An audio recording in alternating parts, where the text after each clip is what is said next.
high schoolers have a gene injection ceremony. They'll get a serum with primal genes from all magic beasts. After injection, students absorb a random gene and awaken as a beast. The professor warns them not to panic, but to accept the power surge. Students are overwhelmed by their new power, barely holding on. Yehi injects the serum, but nothing happens. The professor thinks his injection was faulty. A girl laughs at him. As she nears to tease him, he feels strange. He gets an infinite monster template, gaining all beast abilities. His body fills with energy and strength. His bully is thrown back, and other students fall. They're shocked. They thought he was a loser, but now they're at his feet. A voice announces, "All awakened students report to the testing building now. They'll test their beast genes and martial arts. Machines will show their true power. Students get results. Shinwan awakens Swift Spinebug, gaining speed and strength. Chu awakens the rare Ice Demon Dragon, a top bloodline. Teachers see him as a future champion. Miss Lu awakens a stage 4 Nether Sparrow bloodline, city-destroying power. Only Grand Masters can resist. Yeha checks his awakening. His beast has a letter rank, not a stage. Something is off. His name is called. Students expect much as he enters the testing chamber. Inside, heavy pressure comes from Yehi. Students feel it, whispering he's about to advance. Results load, causing confusion. Most of Yehi's data is hidden. His beast bloodline is unknown. Martial level is stage 3. Laugh, calling him useless. Yehi understands. His system is different. The machine can't recognize his infinite monster template, which upgrades by quests, not tiers. It's beyond standard. Yehi smiles. His power isn't weak, just different. With conditions met, he'll draw endless monster templates, growing infinitely. He can become king of monsters. Days later, Yeho asks to study from home. His teacher frowns, thinking he's slacking. Yehas argues he needs to get stronger and catch up. The teacher warns him. The teacher says he needs fundamentals to pass, suggesting he repeat the year. Yehu pleads for a chance, swearing his bloodline will help him. His sincerity convinces the old man, who agrees but warns him. Yeha leaves school for the Anchong Warrior Center. He reveals he has over $1 million in funds from insurance and a home mortgage. He has 2 options. Trainer boost Diora template compatibility.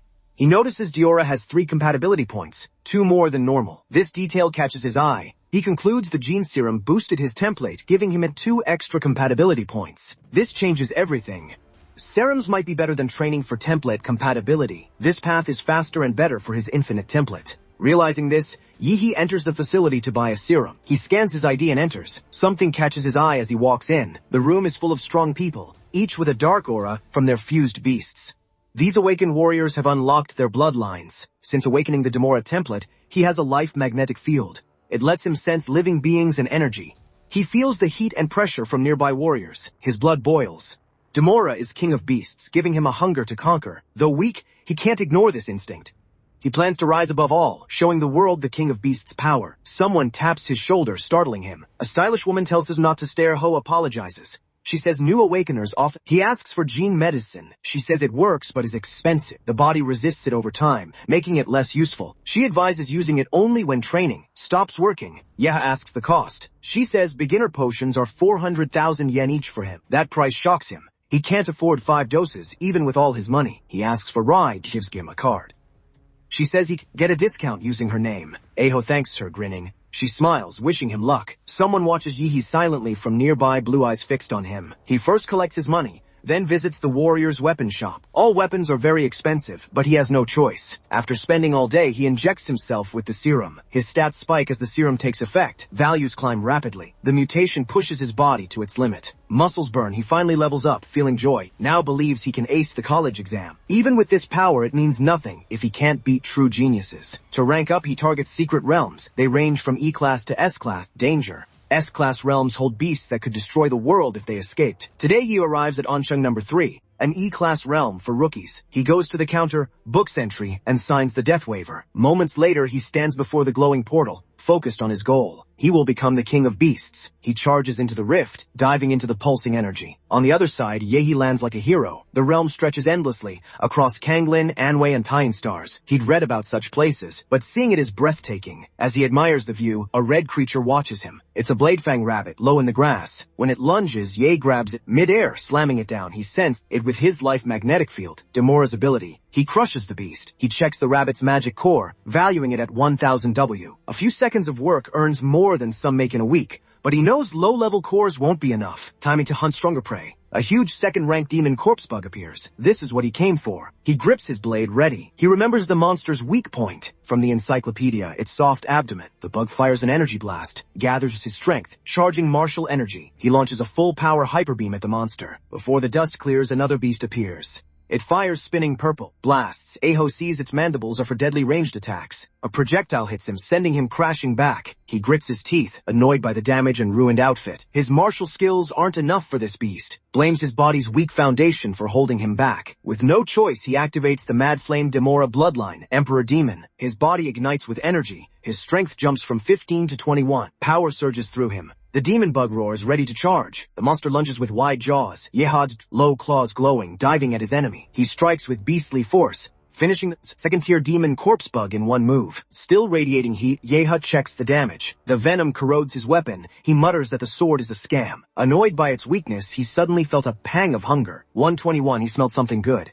Yehad saw a green magic core from the monster he just killed, giving off a rich scent. Despite the risks, he ate the stone. 124 after swallowing it. Energy burst through his body. The system updated. His compatibility with the Mad Flame Demila template rose slightly. Cheap magic cores improve compatibility better than expensive potions. This stone gave results like 4 expensive serums. He regretted wasting money on gene potions. He decided to hunt all night to recover his losses. He activated his magnetic field, scanning for nearby targets. On 30 by afternoon, his compatibility hit 9% and stats reached 15.8. White cores no longer helped, so he sold them. The receptionist was shocked by the number of stones. 132, a high schooler selling so many cores was crazy. Yeha got 200,000 credits. With 9 days until the exam, a D-class secret realm opened in Uncheng. A team prepared to enter for a blood jade flower. Bounty, they were short one person. Old Chen was injured. Linny said he hired a replacement martial artist. Yi-He, in disguise, Yi-Hai confirmed his fake identity. Dadsla, a level 9 martial disciple. 138, he paid 100,000 credits for fake papers to join.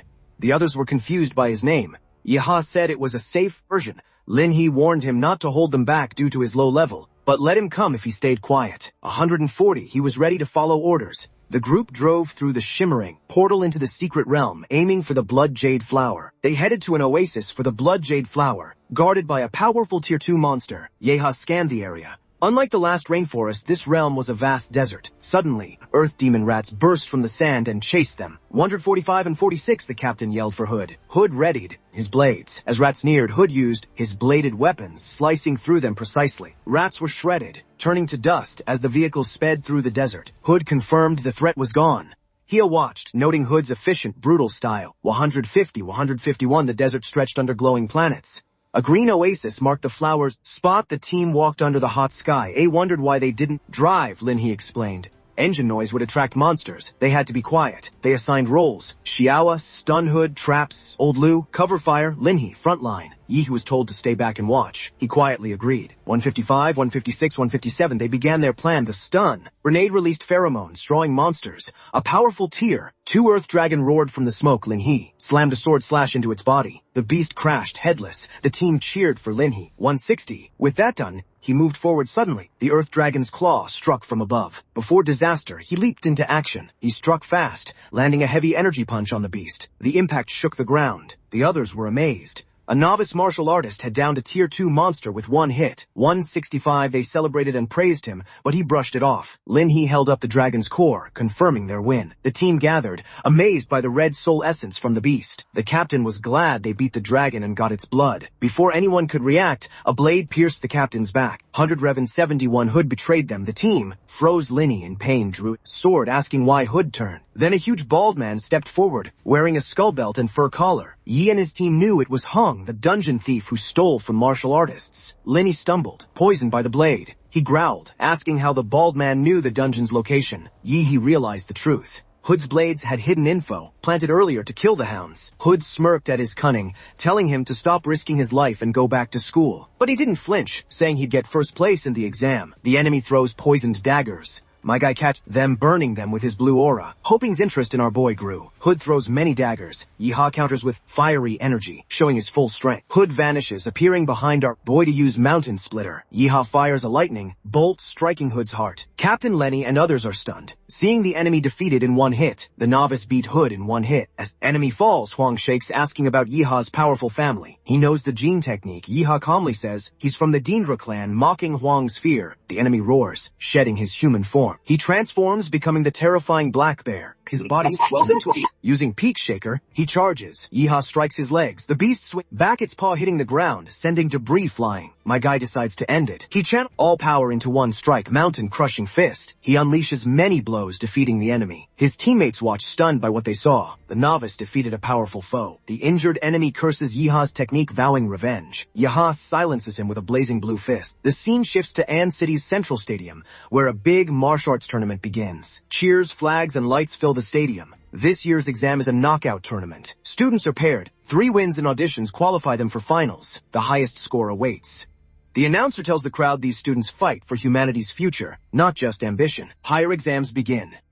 In Arena 1, students clash with powerful strikes. Arena 4 has another fierce ongoing duel. Attention moves to Arena 6. Hang stands alone, waiting for her opponent. The commentator says Huang is here, but Yiha is missing. The match might be a forfeit. The woman, remembering past shame, trained for revenge with her fire lizard, but her opponent didn't show. Students and fans call Yiha a coward. The referee raises his hand, ready to declare a forfeit. Then the sky begins to change. A blue light streaks through the clouds. Our boy descends like a meteor, crashing into the ground, shakes, dust flies. Huang flinches, unbalanced by the blast. She doesn't understand. From the smoke, Yiha kicks Hang's face with great force. The kick sends her flying across the platform. After the knockout, my guy acts cool. Hang lies defeated. The announcer declares Yiha the winner. The crowd cheers, praising his strength and the legendary sky kick. His power comes from the blood jade fruit, given by the captain for saving them. Yiha advances, set to face Long Dao. My guy again defeats Long Dao with a powerful blue energy strike. Yiha knocks out another foe, winning. Again, the crowd cheers his back-to-back. Wins, calling him a one-kick Superman. With 3 wins, Yiha passed auditions and enters round 3. University scouts gather, offering praise and scholarships. Yiha calmly states to enter Huadu University. Some question his choice,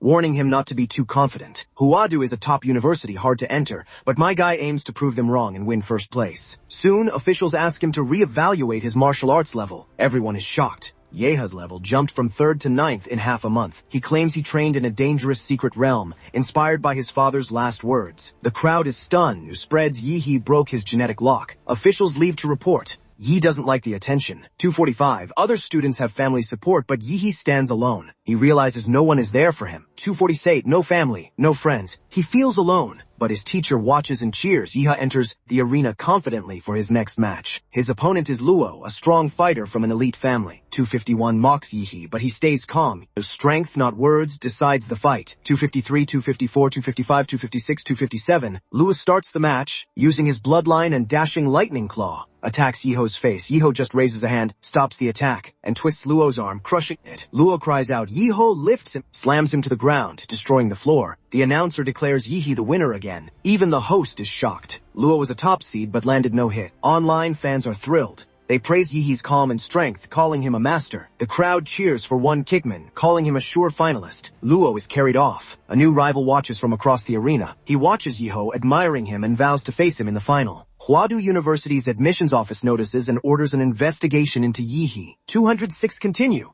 The second group moves on. Shaoling, queen of Anenghai, enters the arena. Facing her is Liu Qingju, the quiet and graceful, unattainable flower. Their rivalry is known. The crowd leans in as the match starts. 270, the whistle blows. Shaoling charges, taunting. Liu Qing doesn't reply, activating a secret martial art. A huge energy wave blasts from her palm at her opponent. 273, 274, 275. The impact sends Shaoling flying, but she recovers with howling gale step. Liu Qi shifts, creating an energy field that traps Shaoling's hand. She then strikes with her primordial chaos finger. The announcer is shocked, saying Liu Qing mastered a rare high-level skill. Shaoling immediately activates her awakening. 279, her Shadow Claw Tard King bloodline emerges. It helps her gain distance. Having shown hers, she demands to see Liu Qing's Nether Phoenix bloodline. Liu Qing doesn't flinch, saying she can win without her Nether Phoenix power. 283, the Tiger Girl feels mocked. Her fury rises as she uses full power. Liu Qing responds with her Secret Art. 285, 286, the clash begins. Shaoling attacks, crippling kick. Liu Qing counters with a glowing surge from her primordial chaos jade finger. The two techniques collide. Energy cracks as their powers clash. No one knows who is winning. As the dust settles, Xiaoling stands alone, seemingly victorious. But something is wrong. A sudden pressure hits her. 293, her legs give out, and she collapses. Liu Qing remains standing. The referee declares Liu Qing the winner. Online viewers are shocked. News spreads Liu Qing awakened a rare Nether Phoenix bloodline. 296 battles narrow. The tournament prepares for the top. Yeho draws slot A. His opponent is Shen from Qingfang High, also in Group A. Since they fight in round 2, Shen suggests watching the first fight. Luo is down in the arena, beaten. His energy control is top tier.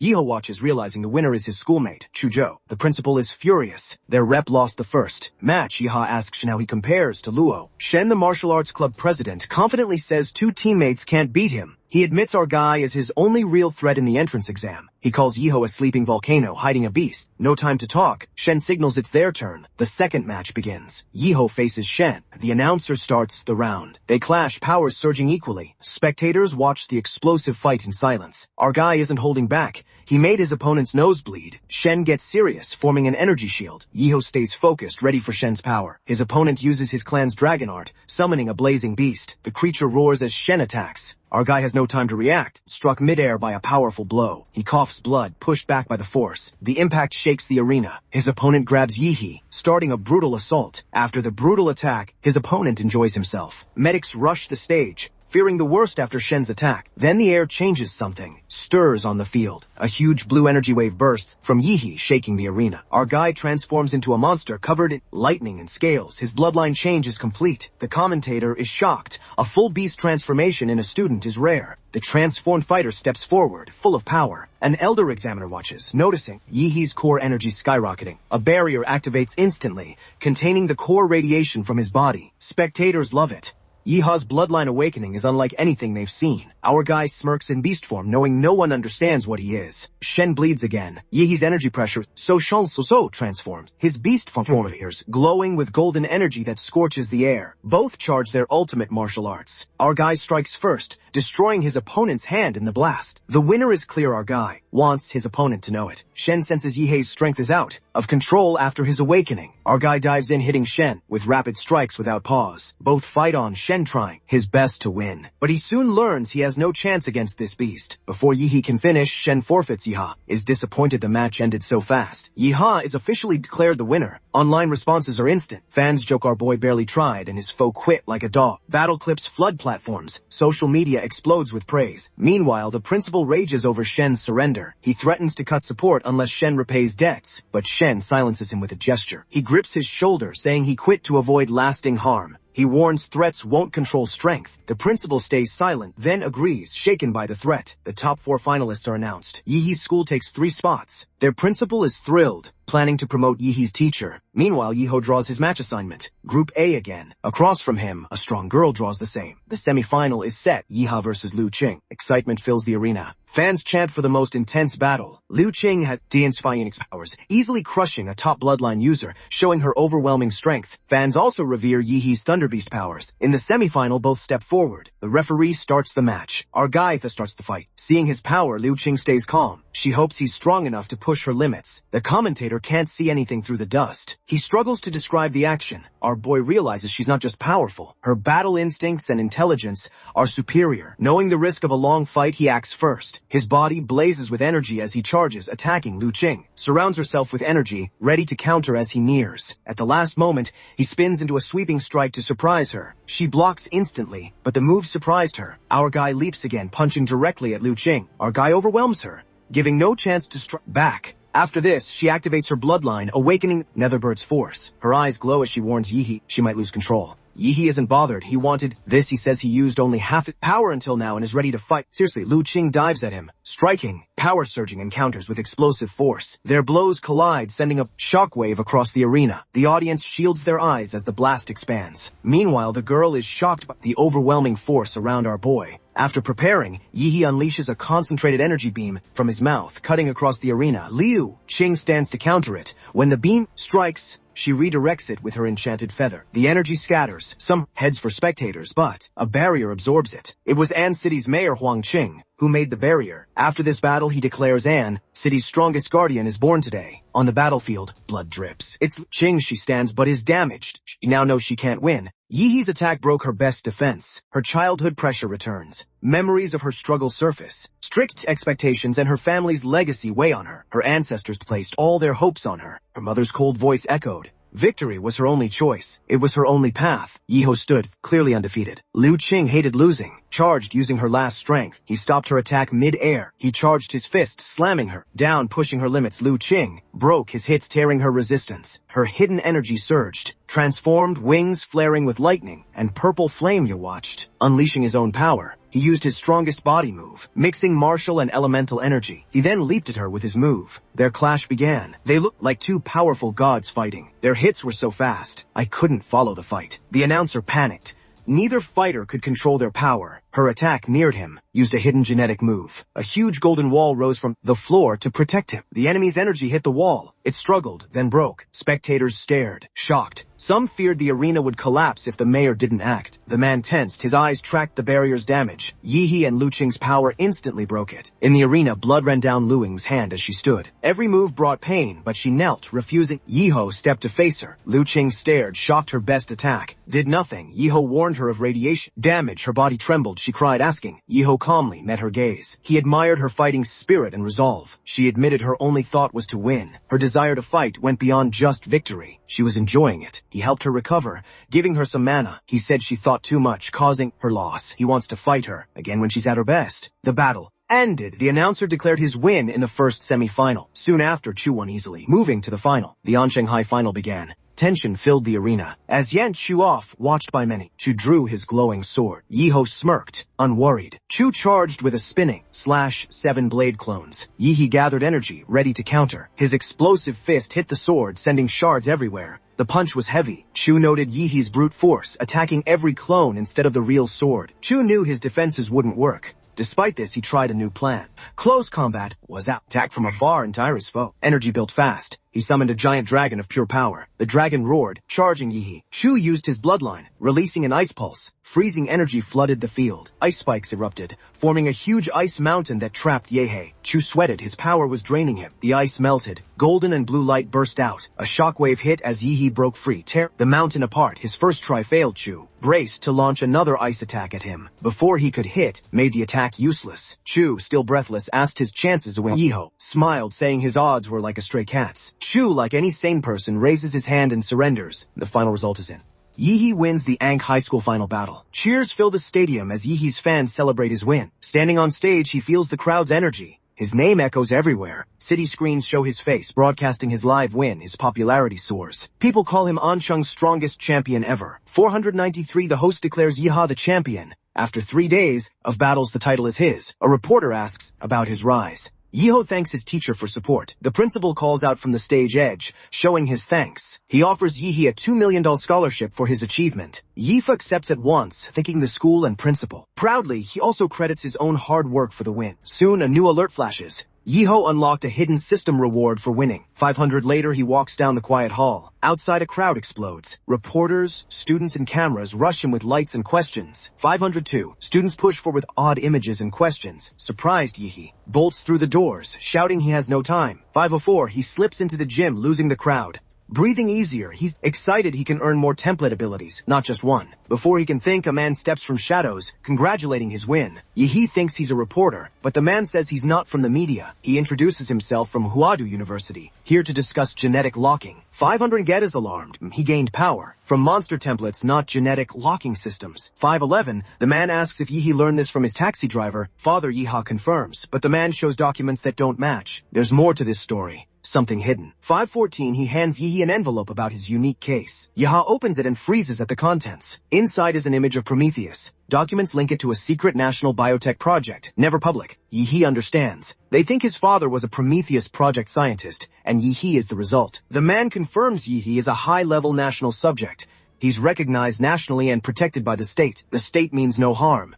Yeehaw has a right to know the truth about himself and his status. My guy plays along. Fame brings trouble, so he'd rather be left alone. Once the man leaves, Yeehee returns to his task. Accepted into Huadu University, he celebrates his scholarship and prize money. He's excited to draw the template ability from the exam. He activates the system's template draw. A glowing portal appears before him, radiating powerful light. Energy gathers and a massive godlike machine emerges. The system identifies it as a D-rank template, supergiant humanoid. It's 60 meter tall with a 1% fusion rate. Yeehee is stunned. He calculates the potential. Fusing the supergiant humanoid with Demora would be devastating. The system shows a visual, a towering violent fusion of both powers, radiating endless energy. Elsewhere, a mysterious big shot cancels all appointments. He states private matters need attention. The big shot talks to a hazmat-suited investigator. No body was found, but remnants were near the last signal. Tests show nuclear radiation and a huge energy explosion. This masked man is investigating our boy. The big shot wants to keep his brother safe. Their mother asked him to protect his sibling. He watches Yeehee win the Ansheng tournament, but he's sad his brother can't go to university. Yeha holds a mystery package. He opens it carefully, hoping it helps his secret realm trip. Inside is a handwritten letter. It tells of an ancient artifact found in the realm. He's shocked by the details. He can't believe people still write letters by hand. The sun sets, making Redwood Mountain glow. A huge crowd gathers at the trial site. Thousands wait for the secret realm event. Chu greets Yeeho confidently. Yeehaw sees Chu stronger and asks about his university plans. Chu says Huadu University, meaning they might be schoolmates. Yeehaw feels a hint of sadness from Chu. A loud announcement calls everyone. A dimensional rift opens in the sky. The rift pulses. A huge dark multi-headed creature emerges. The monster hovers over Redwood Mountain. Fighters stare, stunned by its power. A red-haired warrior steps up. He tells the group to kill the demon and enter the realm. Battle starts. Many people charge the creature. The creature now regrets coming here. 5:50. Inside the Redwood Mountain secret realm, Yeha and others trek through the land. 5:52 as they walk, Yehi smelt a strong metallic scent. A swarm of demons emerges from the forest. They rush from all sides. An order goes out, kill the monsters first. Fighters attack at once. Blades and energy tear through the swarm. Warriors cut down monsters. Chu also fights. 5:59, 560 monster attacks. Chu, but our boy saved him. Chu looks back to see dozens of melted demons. Their remains are just bone and smoke. He's shocked to learn Yehei killed them all. 566, he used nuclear radiation to destroy the monsters' cells, leaving no trace. Observers are shocked by how fast and wide the area was cleared. 569 summed out a student's power. Others recall broadcast strength, showing top candidates are special. Yehu and his team stand ready, radiating power. The Beast-Tide leader is defeated. Remaining monsters retreat, ending the attack. 572, Mafai guy took every stone. Chu lends him a ring to carry it all. The warrior who beat the beast leader returns. Survivors feel relief seeing the big shot return. Without him, things would be worse. The big guy turns to our guy and introduces himself. He is Woon from City Silver Wolf. Heck trays our boy's skill and offers an S-rank contract to join his elite team. The contract offers university support and great benefits. Onlookers are shocked. Such offers are rare even for top students. Before Yeehee can answer, a girl on a black flame beast arrives. She teases Woon for trying to recruit early. 580, 581, she invites Yeehee to her group, offering 15% of their resources. This generous deal shocks the crowd. Yeehee politely declines both offers, saying he's not joining any teams now. He shakes their hands despite declining, leaving future options open. Beast-Tide gone, Yeehee and Chu focus on exploring. 585, they fly up to scout the land. On a huge red tree scanning the view, Chu sees something strange. Huge mountain-like beings stand in the distance. Chu feels fear. My guy gets excited seeing these huge beings. 589, he scanned the area with his life radar. Most of the forest showed life, but a large southeast section was empty. This blank spot seemed very suspicious. Where there's smoke, there's fire. He headed straight for Stud Lake. Later, Yeehaw found Sister Julie in the forest. 593, Julie was with two teammates. Yeeho asked how long they'd been there. Julie said her team just arrived and was scouting the lake. Youyang burst from the lake. He excitedly shouted they found something amazing under the lake. He told them ancient ruins were below, and the group cheered. Yeehua asked what kind of ruins excited him. Chu explained ruins in secret realms are old structures from lost cultures, holding power or artifacts. 599, Chu added that modern martial arts and tech came from such finds. Yang then saw our duo and looked angry. Julie calmed him, saying our duo ranked first and second in the last trials. 601, she said their strength was high and suggested they join. Yu Yang eyed them, then asked how spoils would be split. Yi suggested rewards based on contribution. Yuang reluctantly agreed to the alliance, but warned them not to cause trouble. 604, with the plan set they dove into the water. They swam to the ruins, entering a glowing cave lit by crystal icicles. The light reflected on the walls. 606, 607, they saw a narrow path deeper into the cave. Yuang realized Li, who guarded the entrance, was gone. A teammate guessed Li went for treasure. Yuang called for Li, but got no reply. As they moved, Chu asked about monster precautions. 609. A girl said she and Li placed detection bombs, but no monsters appeared. She doubted they should. Yuang angrily shouted they must go on. Fortune awaited, and only cowards quit. Those afraid can leave. The rest move forward. His words silenced the group. No one left. Everyone steadied themselves and moved carefully through the glowing tunnel. Deeper in, he sensed danger. No time to think. 614 Danger had begun. He realized Yu Yang and Li finding this route was no accident. The path was likely a trap. Still, Yaha didn't flinch. He smirked, confident in his hidden power. 17. They entered a large chamber. Eerie green vines pulsed on the walls. They saw skeletons wrapped tightly in the vines. 619, 620, it was a massacre. Above, they saw Li's body, dissolved to a skeleton. The group was shocked. Yu Yang fell to his knees. The relic was gone and Li was dead. Something affected his body. The same force that killed Li was taking him. He tried to warn the others to run. Before he could speak, green vines burst from his skull, bloody. He died instantly, his body pulled up and pierced by the vines. He stepped forward and blasted the body to bits before things got worse. The demon beast was smarter than they thought. It caught two warriors, using Yu Yang as bait for more prey.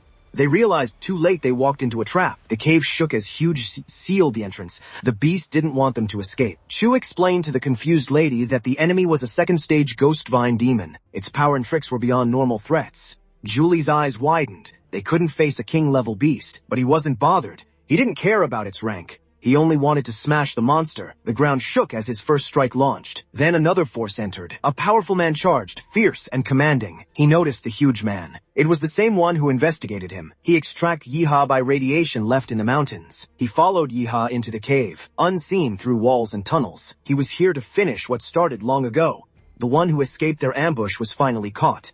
Yahello looked at the angry man, pretending not to know him. The man raging attacked wildly. Mid-charge, hidden vines from the ground wrapped around him. He realizes he's in the demon's lair. Panic replaces anger. He struggles, yelling the demon, targets him, suspecting Yahello's plan.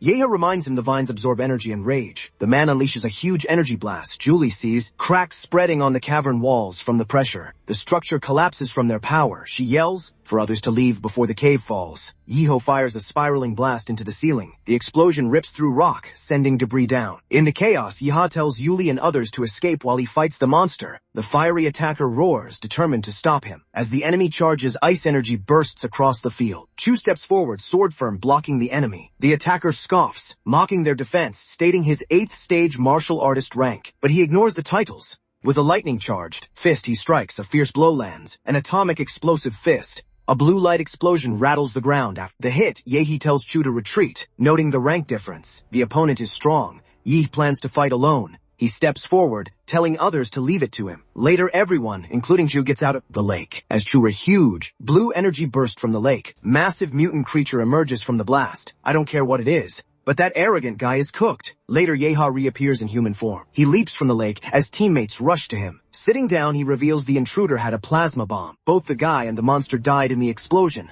Their joint venture ended, so both teams part ways. He bids Julie farewell, promising to repay their help after escaping the realm. Now the two boys are alone to gather loot. After exploring, they return to the appraisal center. Aho slams his bag down. The receptionist warns him to be careful with the loot. If damaged, he'll get nothing. He apologizes and calmly places bags on the counter. Each bag is full of resources. They stack up one after another. When he places the last bag, the receptionist stares in disbelief, barely keeping up. She hesitates, asking if he's done. Yehosmark tells her to calculate, adding he has more spirit medicines. Soon people gather, recognizing Yihi's rare herbs. The crowd is stunned by their value and rarity. Sorts his inventory, planning to sell lower-grade magic cores. After exchanges, his account gets 27 million yuan from the sale. He exits the center, ready to sell the appraised spirit herbs. Suddenly, a luxury car pulls up. An older man, owner of Ping Pharmacy, steps out. He greets Yeho, saying he heard about the herbs. He offers above market price. Yeho realizes someone leaked it but doesn't mind selling. The buyers came to him, and the price is fair. After the deal, the car drives away. The man tells him to call next time he has herbs. He checks his phone. His bank account has more cash. With the money, he plans his next steps. Market supplements and low-tier herbs did little for his cultivation. To grow stronger, he needs to invest in power. Resources for big breakthroughs are out of reach. But another option comes to mind. Not based on wealth, he decides to train in martial arts. With that goal, he leaves at once. At Ancheng No 1 Middle School, the principal's office doors open. Inside, a warm drink is served, setting a respectful tone. Principal greets Yihi, surprised by his visit. Yi gives him a gift from Ping Pharmacy, calling it a thank you, not a bribe. With the principal softened, Yi states his request. Yi, not yet in university, can't ask his clan for help. He wants the school to find him a strong martial arts teacher. The principal suggests waiting for university, but Yi wants to train now. The principal sees Yi's drive and agrees to help. The next afternoon, Yi wipes sweat after training. His phone rings. Everything is ready. He thanks the principal, asking which family will teach him. He stops in disbelief. The Liu family of Ansheng will teach him their secret skills. Outside Ansheng, a motorcycle speeds down the road. The girl enjoys the driver, a playboy, wants to go faster. Our boy is ahead, pedaling his bike as fast as the motorcycle. He warns them to ride safely.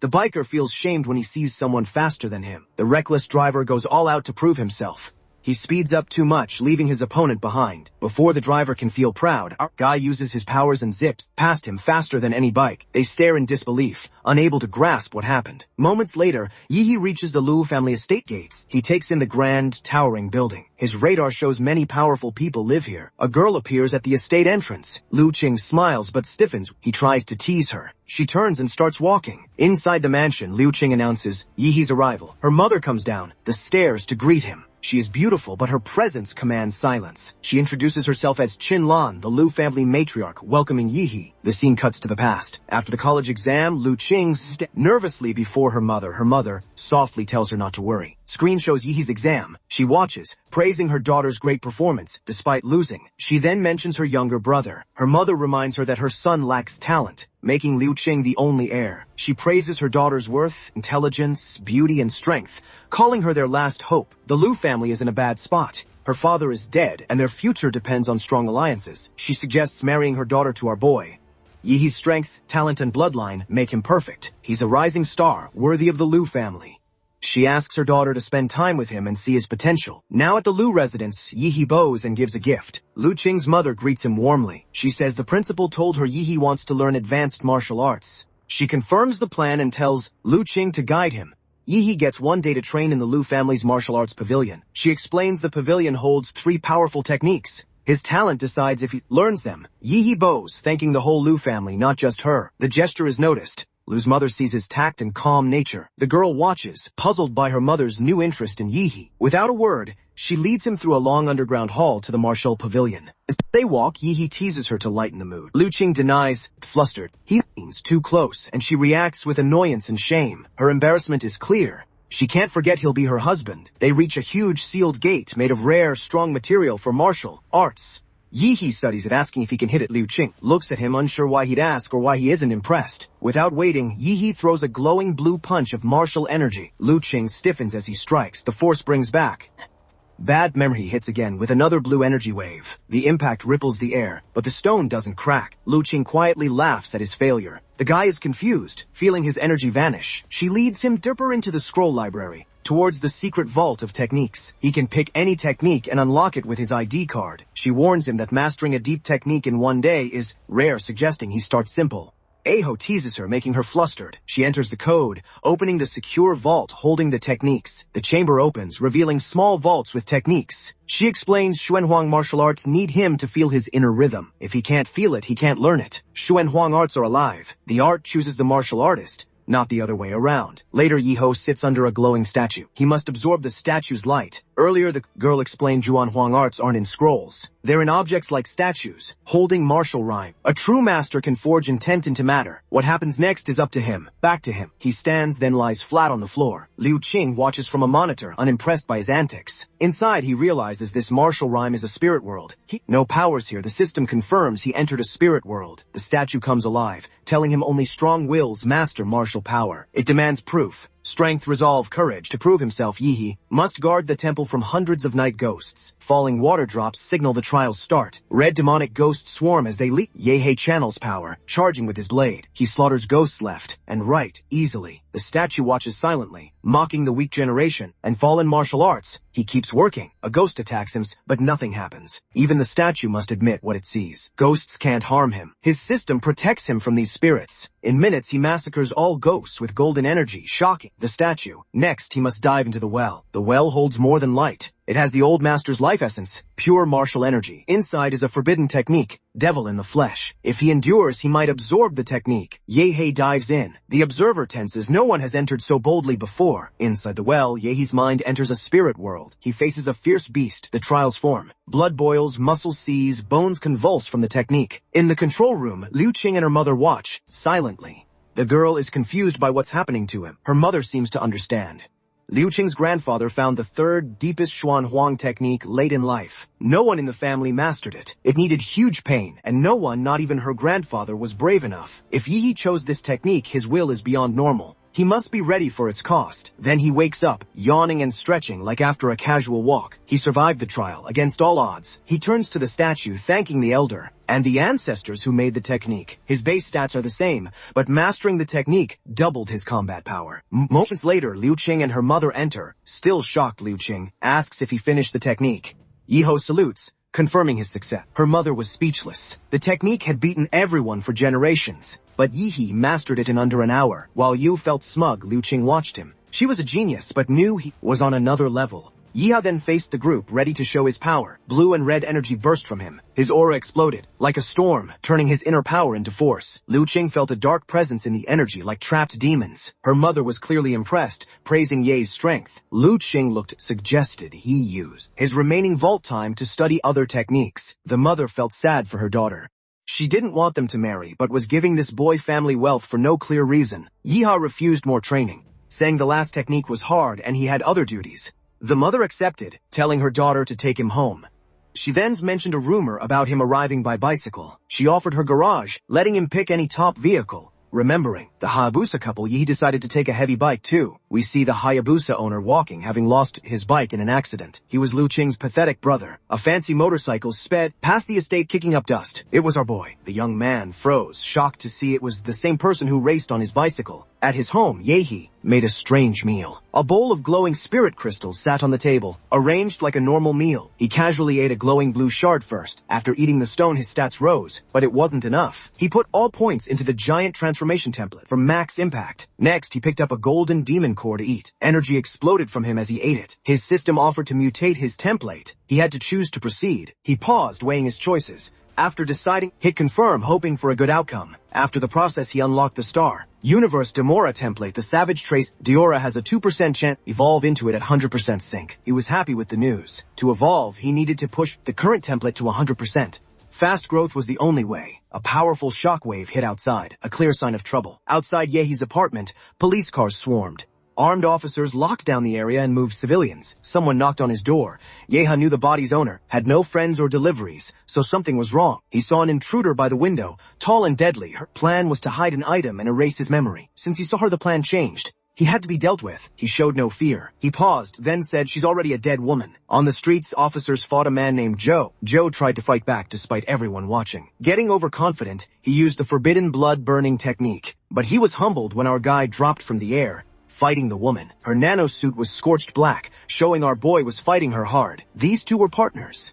The woman told her accomplice she hid the item, so they should leave. Before police could catch them, a smoke bomb went off. Thick fog filled the street, and when it cleared, they were gone. They vanished into the sewers without a trace. Just as they thought they were safe, our guy arrived. Yiho wanted to know why the woman who broke in hadn't explained herself. Joe yelled, asking how he tracked them when even elite forces couldn't. Yehi didn't owe them an answer. He sensed the woman's strong energy. He strikes without a word, rocketing forward like a missile. His fist hits Joe, sending him through. Joe slams into the concrete wall, cracking it and kicking up dust. Yain gasps at the horrific sight. Seeing Joe thrown like that shocks her. She thinks it's impossible. This kid's trainer must be special.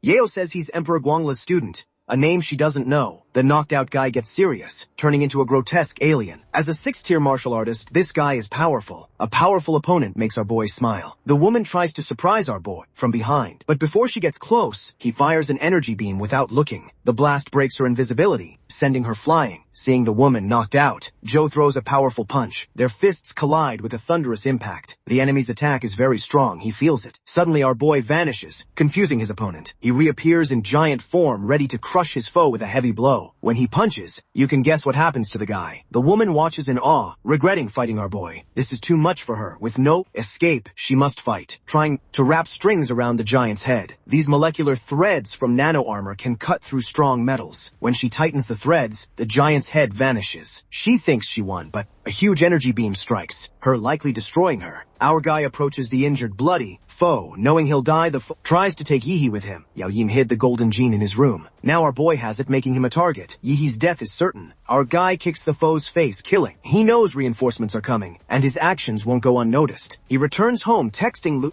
Ching's mother. She's relieved that police don't suspect him. He then looks at the golden gene, what those guys mentioned. He sees a familiar emblem on it. From a Prometheus file, a Huadu man showed him. Yeha learns those two stole it from Laserbird and were hunted. Now they've passed their problem to him. In Swan Lake's inner zone, a squad of skilled warriors hunts. They've cornered and killed blood wolves. The captain takes the magic core from the blood wolf. A low, ominous rumble shakes the forest. The ground shakes from countless monster footsteps thundering in one direction. They freeze, seeing an endless wave of beasts tearing through the forest, destroying everything. The main beast is a massive sovereign-class sinwolf. Seeing the monster, the adventurers flee. With this beast tide heading for An City, adventurers know it won't survive. High-tier magic beasts rarely leave their territory. That's why Swan Lake stayed stable so long. A monster of that level here means something is very wrong. The giant ape-like monster roars, throwing meteor-like objects. In seconds, the warrior team is crushed by massive boulders. Alarms blare outside Swan Lake. Freezes, the mayor's voice cuts through. A huge beast tide is coming from Swan Lake. It will breach in 20 minutes. The army is ready. All citizens must shelter or evacuate. The mayor calls all warriors to fight. Police hit the streets to keep order. Government agencies work hard to keep the city stable and calm. In his office, the mayor makes calls, trying to buy time. His secretary bursts in. He asks about reinforcements. No help. Many cities are under attack. Most cities are too busy fighting.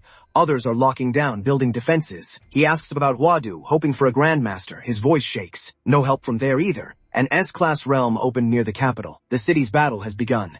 No one is coming. They must fight alone. At the Chu training grounds, Yeha and Chu spar. As they start another round, a siren blares. Their phones buzz. N City college students must evacuate now. Chu asks if Yehi will leave. He's thrilled by the news. He wants to fight monsters, not evacuate. Lu Qing heads out, ready to fight. Her mother blocks her. Lu Qing wants to fight, but her mother only cares about her safety. Outside, there's no safety. The city's fighters are under 50,000 total. Against this tide, they're doomed. Sovereign monsters mean death. Her mother says her life is the family's legacy. But the girl disagrees. A warrior clan must fight monsters. She leaves to fight for her city. After she leaves, On Hong asks if he'll go. The mistress lets Yihi decide. Inside Swan Lake, gather, ready to fight. The beast tide is back after 20 years. No one will run. The fighters charge, protecting their home from monsters. At the realm's entrance, soldiers stand ready. This is Insid's last stand. Hang takes command. 60% of Insid's military and all martial artists are inside. Get intel, return safe. Losing is not an option. A bloodied soldier staggers through rubble, barely alive. Medics race to him, dragging him to the mayor. He clutches a USB drive with the Vanguard's combat log. Huang demands to know where the unit is. The soldier lifts his head. No one survived. He warns them about the black ape that killed his platoon. The monsters are moving, ready to burst. They are cunning. They are targeting the landmines near the gate and tower. Mines explode. Human traps turn against them. Huang roars, fight back! Destroy the enemy before more damage. Explosions rock the field. Flaming debris falls. The monster boss knows they can't hold much longer. Aura is farming on the tallest building. He loves this city, so he won't let it be destroyed. He jumps off the building, using a monster form, ready to fight. The city's falling apart. Flying beasts attack, fires burn, and cars are everywhere. Chu is also fighting, cutting down monsters with his sword. Shaoling is also fighting. She sees a huge beast and knows exactly what it is. This is a powerful elite monster. Chu is shocked by their enemy. The monster tries to smash them, but Guy fires a beam, knocking it down. The attack is strong, but not enough to kill it. Angry, the monster attacks the new threat. Guy stays calm, showing power over the fallen beast. His wicked smile confuses the monster. Like, what's wrong with him? My guy quickly attacks, destroying the monster completely. Chu Ailing watch, stunned. Yeehaw tells Chu to hold the line. He goes to help other areas. He flies high, looking for bigger targets. A huge spiked elephant monster causes chaos on the ground. Soldiers try to kill it, but guns don't work. A soldier yells to use blades. They charge, heading to their deaths. None survive. They are all impaled on the elephant's tusks, making it look fierce. Soldiers argue to retreat or fight. Elephant gets ready to strike them. A blue energy burst pierces and kills it instantly. It's our guy. sky, crashing down like a meteor. Monsters on other fronts are retreating to one spot. The fighters there are confused by the retreat. A girl says the enemy isn't retreating. They're swarming Yeha. Yi, a top candidate, proved himself. Her friend says that can't let monsters overrun him. He suggests joining to protect their best.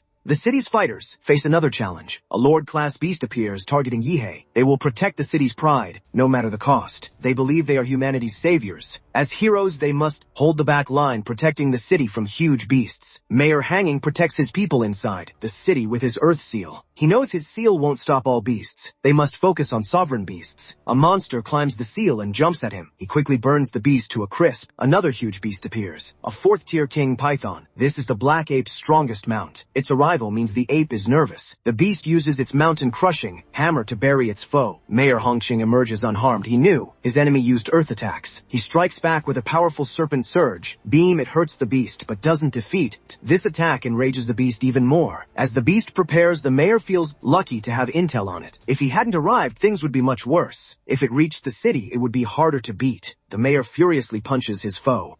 But his enemy has a counter. The python grows quills, make it impossible to pierce. Things worsen as another beast attacks from shadows. It's the black ape, hidden in the stone spike. The ape dislikes how the mayor's battle is going. To show human weakness, he crushes the mayor. The ape sees Mayor Huang's skill, but claims An City has no strong fighters left, so he can kill freely. But Mayor Huang won't let that happen. He uses Bladewine Tempest, but the foe calls it useless, saying his death is sure. The ape adds he has no equal here. This is a game to him. He wants to drown humanity in fear. The mayor's attack does nothing. He admits it was fast but too weak. His second try is the opposite. He fires a strong but slow attack, easily dodged. After the mayor's failures, the ape shows his true power. The ape jabs, but the mayor takes it easily. He glares, calling the ape arrogant and wrong. The mayor lifts him with a forbidden blood technique. The beast realizes he was lured into a trap. To end it, the mayor uses Earth Vein Seal, far stronger than before. The ape sees his foe plans to bury him, calling it foolish. He warns the mayor, if he fails, all humans die. Grinning, the mayor shows chest scars. This isn't a backup but a tribute to humanity. He then hits his chest over his heart. Confused, the foe asks what he's doing. He buried An City's nuclear warhead under the field. The trigger is in his heart. If it stops, the warhead explodes. The foe thinks he's bluffing. No one would risk their life like that.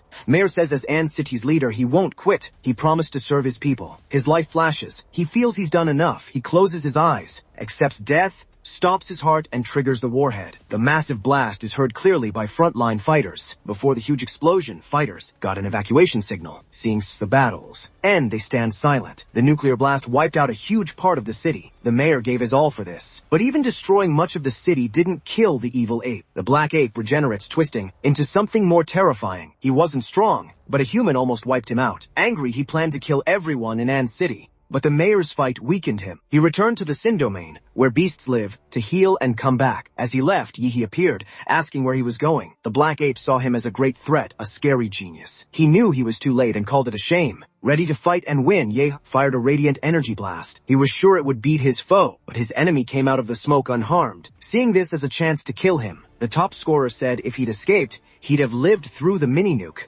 Now he can't escape what's coming. The top scorer's huge mini-nuke made the evacuated. Fighters think it was another mayor's trap. The burned black apes saw Yehi in Titan form and called him a monster. He said Yehi was more beastly, with an aura stronger than even king beasts. The top scorer said he wasn't like, then punched the enemy many times. Weakened, the enemy still dodged his attacks well. He said running was useless, which angered the foe. The foe warned not to underestimate him. They clashed again, neither giving up the top scorer, one taking little damage. He respected the bloody ape's power, admitting the fight was hard. Even in Titan mode, the ape hurt his arm, but it healed. The ape's strength wasn't enough. The enemy said his last strike failed, so he knew he couldn't win. He started running for his life, but Yiha wouldn't allow it. Not after Mayor Huang's sacrifice. He fired a radiant pulse to kill the ape, but it dodged his attack. The ape dove underground to fake death, showing it feared dying. Since it was badly hurt, Yihi thought it was his best chance to hunt it. He learned beasts can hide their life force.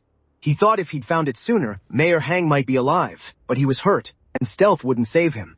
Even a small sign of life would reveal him. As he thought of his enemy's life force, he sensed it far off and fired beams. Before being found, the ape was near the Sin Domain's entrance. He blamed the dead mayor for his failure. Suddenly he fell through the air. In a last effort, the ape burned core power to take down its foe. This power, it regrew an arm and lunged at the top scorer in a suicide attack. When they clashed, both took heavy damage. In this clash, both lost their main arms used for their strongest attacks. Yihi thought he'd killed the enemy, But a sudden mental attack made his head spin. He guessed another beast was coming. He looked back and saw many limbs pulling the ape underground. Soon limbs grew from his giant joints, locking them. He couldn't move. The top scorer smiled. Knowing the ape's trick wouldn't stop, he used Wicker Flame Howl, a spell that made the giant breathe flames 1,000 degrees hotter. Pushed by the limbs, the ape neared the Sin Domain entrance, but death still loomed as flames closed in. He panicked, seeing death chase him. Then the limbs carrying him to the Sin Domain merged into a face. Soon these limbs formed a huge female-like creature. Seeing such power, he wondered if it was another sovereign. If this was its true form, he knew he'd die instantly. The new sovereign opened its eyes and shrieked. The scream echoed in his enemy's head. 1160, even with the giant servant muted, Yahello burned with rage. He couldn't just let the monsters leave after all they took. 1163, 1164, he went crazy, defied the sovereign, and set off a nuclear warhead. 1166, the huge blast broke the secret realm, making martial artists doubt the mayor's win. Despite the odds, they held on to hope. The secret realm invasion stopped. Martial artists cleared the city of all remaining beasts, and City won but lost 80% of its protectors. 1172, waking to the nuclear blast, he realized he'd lost time. He remembered pouring all his nuclear power into the giant servant for the explosion. The air was still thick with radiation. This battle was brutal. He blew himself up many times to win before the brute could recover. He knew he was no match for a sovereign beast, even with his monster template. He felt lucky, winning due to timing, location, and chance. Unsure when he'd get his next template, or if it'd be gold, he knew the Star Thunder Titan was still his strongest form. For that, he needed high-grade plant monster cores for fusion, especially blue, purple, and gold. 1178, he also planned to master Xuan Huang martial arts. If his template could adapt, train vital. Xuan Huang's skills grew slower but had more potential. He felt this was his purpose. A month after the Han City crisis, the city built a statue for Mayor Hongqing. The top scorer sat in a park watching news of the Beast Tide's damage. 1182, the news showed the Beast Tide hit 18 Xia cities, 12 were lost. Guanshan City vanished into an S-class secret realm. To solve this and save Guanshan City, 30 Xuan martial artists and 5 Grand Masters, led by Du Jingming, were sent. 1185, 1186, Guan City became the 12th global death zone, with over 8 million dead. Shocked, he knew he couldn't wait, he called Qin, who expected him to ask for more Xuan Huang manuals. Giggling nervously, he told her he needed help collecting high-quality plant monster cores, blue, purple, or gold. She warned him he asked for something extremely rare. Lord cores cost a fortune, so she expected something back. He replied that Huadu University had a realm trial for new students, and he'd help Qingshu win first place. That was his offer. But she felt he underestimated other elites, saying her daughter was only mid to upper tier. She also believed even if he beat her, he was no monster. He confidently said he could restore the Lu family's legacy. He seemed to know this was why she supported him. 1194, he offered a promise. If he failed to help Qinggu win, he'd serve their family. Life amused, she agreed to help. Yi arrived at An City Hospital to visit Chuzhou. As he entered the hospital, fans blocked his way, showing their love. 11T7. Past the crowd, he found his friend bandaged head to toe. He joked about his friend's state. While laughing at his friend, a stranger greeted him. 1200, 1201. The top scorer didn't know him. The stranger, Lu Xuan, introduced himself as his first opponent. Stunned by Luan's missing leg, the boy told him not to pity him. His leg wasn't gone for good. He might get a new one or a prosthetic. Seeing Luan's optimism despite losing his leg, he respected him. Suddenly, the top scorer got a call from an unknown number. Thinking it was spam, he tried to block it. 1206, as he flagged it, his old principal called, saying he'd blocked a Huadu University VIP and urged him to unblock them. He unblocked the number. Wang Dao, a Huadu admissions officer, said a special train would pick him up in 3 days. While Yiha spoke to an office, his friend also got a Huadu invite from Professor Liu. Seeing his rivals invited, Luan felt sad he wasn't. Before enrolling, Yiho remembered something he had to do. 12 days later, at Swan Crater Lake, he arrived to clear the thick ash and smoke. He used the infinite monster template to succeed. Fighting the ape raised his Demonra sync rate by 1.5%. 3 days of training added another 6%. This place was worth it. He met his goal, so he left. Chuzhou waited for him to take a train to Huadu. Yihi landed at the train station, flying fast. The martial artist felt Yihi's presence. Noting his friend grew stronger. On the train, he realized this was his first stop since arriving. He said goodbye to the city. Yiha made things awkward, not sitting still. His friend told him to relax. Everyone on board was a top student from Xia Kingdom cities. The train was made of strong alloys, so it wouldn't break easily. The top student used life sense, finding strong people, but none could beat him in 5 moves. The driver reported a level 1 attack. Staff assessed the threat, telling students to evacuate. Everyone panicked. Some thought it was a university test, others an enemy attack. Chuzhou asked his friend, who wanted a nap, for his thoughts. The top student trained hard and needed rest, but Since the threat was urgent, he chose to investigate. At the next carriage, a freshman named Zhou Jingxian crashed into them. Injured, he told Yihe the first 3 carriages were taken. The enemy used a dimensional field to trap people in a separate space. Something scary hunted them there. Wan Wu instructors guarding the train reported many deaths. They risked their lives to get him out. He warned them it wasn't a drill making them serious. Yan Zhang, a freshman, asked for proof. He suspected Zhou Jingxian, who claimed to be the only survivor, and had a strong friend up front. Annoyed, he went to the front carriages, with the other freshmen following. Zhou Jingxian warned them they were walking into a death trap as they weren't listening. He turned to the top student, asking if he was Yihe. Feeling strange emotions, the top student asked how he knew. Zhou Jingxian said Lu Qingshu showed him. She warned Yihe not to go forward. He revealed she took a blade for him and was badly hurt. He vowed to fulfill her last wish, to make sure Yihe lives. Before he said more nonsense, the top student smacked his head. He reminded the guy she wasn't dead, so he shouldn't speak of her last wishes. Annoyed, Chuzhou drew his sword, firing an energy burst at the freshman. The freshman blocked the attack, calling them thugs. Annoyed, the top student knee-kicked him, then gave him a blood-key pill out of pity. After dealing with the freshman, they rushed to rescue Chingu. They found the dimensional space entrance. Aho tossed a briefcase inside to check it. No response, no sound, no energy. His life sense found nothing. He figured the freshman went inside. He and Chuzhou jumped into the portal at once, inside to the dimensional space, but his main worry was his missing friend. His friend vanished. He moved on, find a ruined city. He couldn't use life sense, wondering if it was blocked. He climbed a building, using what he could. He shot an energy beam into the sky. Hidden in the ruined city marshal, artists saw Yihe's explosion. They wondered which powerful person was showing off. Qingshu got emotional, recognizing her friend's attack, but still worried. His flashy attack caught the eye of classmates and enemies alike. The enemy wore a pig mask and carried a machete. The top student attacked at once. Enemy took his nuclear fist without flinching. The enemy stabbed Hum, but it did nothing. Yihe's healing was too fast. He grinned, telling the enemy his muscles could stop the blade. He was surprised by the weapon. It cut his defense like paper. He grabbed the enemy's jaw, forced it open, and blasted some magic ray from his mouth, ripping off its head. He finds a pendant in the mask. Is this a Huadu trial to get loot?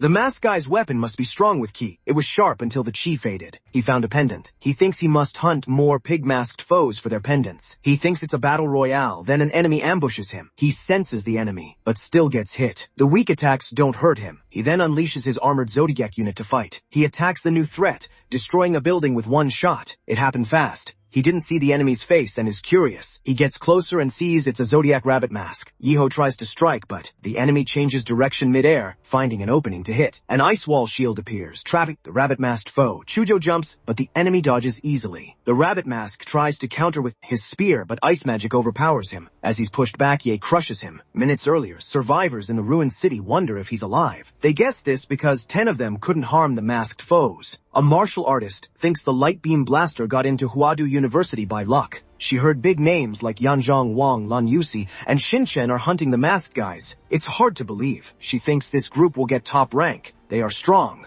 But Huadu locals always win, and C-Nation students can't compete. Suddenly a loud railgun blast surprises them, watching the blast from another part of the ruined city. Strong freshmen think another freshman caused it. Yu Yangzi, Huadu elite, is curious about this power from outside their group. He and Zhang Zhang have collected rat, dog, monkey, and horse pendants. Lan Yusi likely has the goat pendant. Shinshin has the snake. Qingzu joined them, killed the manure, and got the ox pendant. If they follow the Zodiac, only pig, rabbit, rooster, tiger, and dragon pendants are left. The dragon mask fighter is an unkillable boss. They can only run. He's sure the blue beam shooter has pendants. He thinks Shin Chen and Lan Yusi will also go there. The game is ending. To win, they must steal from others. Chu-Chu sees a boar pendant in his friend's hand and asks about it. Ha says he got it from a pig warrior. He thinks the trial ends by collecting all Zodiac pendants from the masked guys.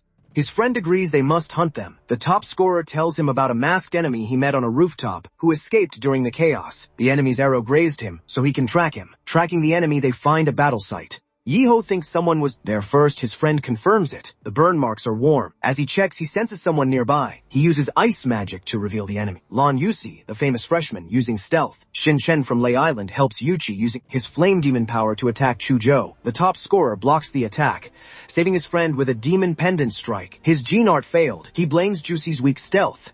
He asks if they were ambushing them. The girl says they just beat a chicken-masked guy and were hiding for more. The top scorer doesn't believe her. He grabs her neck, revealing she's a Lan Yusi clone. Her decoy was seen, so she respects their skill. Her parts express. He throws his cigarette, saying he'll show her how it's done. The freshman breathes out toxic smoke, forcing them to retreat. Soon after, Yusi uses Windrise to join the fight. After a huge attack, Chen says he's not done. He throws a heat burst, kill them. Thinking they're dead, mocked them. Yahello claps, scattering his flame cloud. As before, the top scorer's punch sends him flying. None of these top fighters, including Yuchi and Chen, are true martial artists yet. They are all martial disciples, their power blocked by a barrier. Huadu freshmen even have a small edge here. Yuchi has never met anyone like Yiha, whose body is beyond normal. Yuchi focused on the top scorer. Chuzhou froze her feet. She couldn't win, even with Chen. She decided running was her best choice, but the top scorer grabbed her ankle and slammed her face down. He was about to strike again. Girl used chaos steps to escape. He grinned as she ran, then used Shadow of Demon Realm to stop her. She couldn't flee, so he told her to surrender. Lan Yusi surrendered, giving him her pendants. He said she should have been honest and asked what she knew. She explained they needed all 12 pendants to win. Others would come for his pendants now. Shizong and Yanzhangzhong from Evil City had many pendants. She offered to lead him to them. He told her not to worry. Meanwhile, Zhe and Zhensheng neared the blue burst. Zhe thought their friends found them. The fight's outcome didn't matter. They'd take the pendants later. Soon, they found a body split in half. It was Chen. Minutes earlier, Chen fought Yiho, escaped, then was ambushed by Dragon Mask. Shocked he couldn't react and was cut in half. Zhensheng wondered why Chen died. His friend knew who did it. He told his friend only Dragon Mask could kill so cleanly. Dragon Mask should be in the parking lot. He took 20 freshmen underground for Z, but only 2 survived. They thought this trial wouldn't kill students. Dragon Mask killed them all. Jingjing asked what to do about Chen's pendant. He thought Dragon Mask left the lot after freshmen met a condition, like beating all masked foes. If so, the boss can move freely, hunting freshmen like other masked ones. Fighting Dragon Mask head-on is impossible. Wong plans to get other pendants. He can't let others fall. He transformed, sending a signal to draw other pendant holders. He wants a fight to decide the trial's winner. In the dead city, injured Qingzu recalled how she got there. She was going to Huadu, but ended up in this strange city. She knew about Dragon Mask's killings and met a teacher who offered to save one person. She couldn't leave without her friend. Too weak to search, she believed he'd win against anyone but Dragon Mask. She felt someone found her. They would come for her pendant. She didn't care, but felt her fake fiancé needed the pendants. She decided to lure the enemy. Z's signal exposed her. From above, he saw Qingzu. She had the Ox pendant and was luring him to Dragon Mask in the parking lot. He thought she was foolish. Dragon Mask had left the lot. He told Zhang Shan to wait, then chased Qingzu. Chasing Qingshu, he yelled, "You can't run." As he spoke, he felt evil energy, frightened. He saw Dragon Mask's shadow. This was impossible. Dragon Mask should be chasing others. He wondered if his targets were the pendant holders. With 4 pendants, he knew Dragon Mask would come for him first. He couldn't take the pressure. He admitted his overconfidence put him in danger. As he tried to escape, the enemy dragged him into his domain. It was a technique that worked with eye contact. Z was caught. With his prey caught, Dragon Mask struck fast. Elsewhere, Eha and Chucho faced Jung. They followed Z's signal and found him. The martial artist told his friend to let him fight, wanting to test his strength. The enemy heard them and charged. Chujo dodges the attack with Ice Vein, but hit again. He blocks with his Wind Blade. Yan is a tough opponent. He fights as one with his blade, pushing his foe back. After some punches, both sides use stronger attacks. Magical beasts. Yiha watches their fight bored. Youngsang gets a distress signal from his friend, making him worried. He tells his opponent he must leave, but the top scorer won't let him leave. He throws a strong punch, catching him off guard back. He thinks a beast hit him. The top scorer, it was him, complaining about the scream. Zheng Shan calls it an ambush, but Yihi says his fist was just faster. Angry, he vows to kill him, but 3 minutes later, he's beaten on the ground. He lasted 3 minutes against the top scorer, who tells him not to be sad. Chen only took a few hits. Yehi checks the freshman's blade, thinking it needs upgrades. His friend says the enemy's pendant is flashing, likely sending a signal. Inside Dragon Mask's domain is losing his mind. He didn't expect this. He used all his, but it wasn't enough to stop Dragon Mask's power. He needed to hit his heart. He lost an arm but still missed Dragon Mask's heart by inches. In his last moments, Z felt helpless. He accepts defeat and the enemy stabs him. Tired, Chingu climbs to the rooftop of the tallest building. She knows Dragon Mask will come for her. She plans to bring her friend here and escape. At the top, she'll fire a signal flare like Yihi. This will reunite them. She sends the signal, but it drains her and she collapses. She hears Dragon Mask coming. From the roof, she sees the evil man approaching. She's scared he found her so fast. She thinks of sending another warning to her friend. Dragon Mask appears, activates his power, and gets ready to strike. Tears fill her eyes as she accepts her fate, but her friend saves her. He lands, reminding her of his promise to her parents. He keeps his word, he won't leave her. The top scorer swings his sword so fast, it stops the enemy's terror. He tells Chingu to go to Eastern Alley, where Yung Shung Shujo and his new brother are. He will fight Dragon Mask. Dragon Mask recovers, makes a grand entrance, slicing building in half to face him. He tells the enemy Chingshu's signal felt wrong.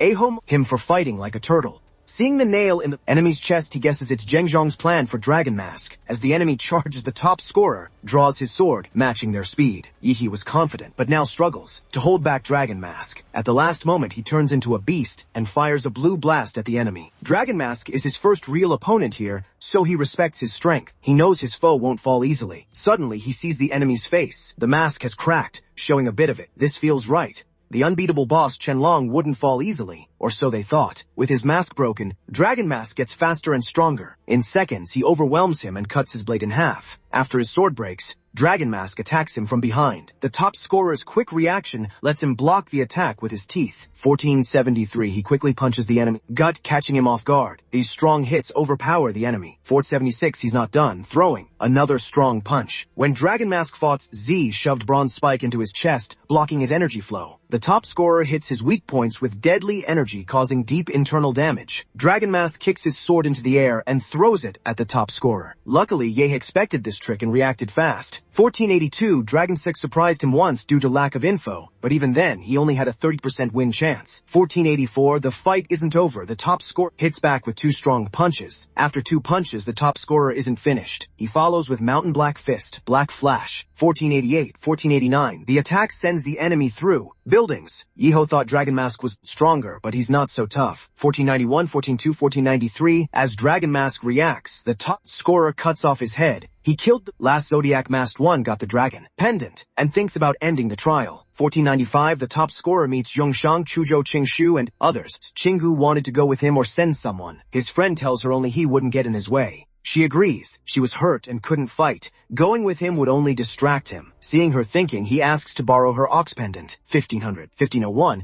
he collects all 12 Zodiac pendants and arranges them. Nothing happens, so he thinks they're in the wrong order. While they check, Young Song says the dragon pendant isn't for masked hunters. It hunts pendant holders. The dragon pendant is useless for the trial. Suddenly, the pendants still start to shake violently when touched. Soon a bright cloud forms in the sky and an eye appears. 1507, the giant eye pulls the top scorer in. He opens his eyes on the Huadu train. 1509, everyone on the trains, even the dead. An announcement says they were in a magic illusion made by the Mirage Eye. This was the Imperial Capital University trial. Yihei, Qingzu, and Chujo are top rankers for collecting Zodiac pendants. The top scorer gets a special award.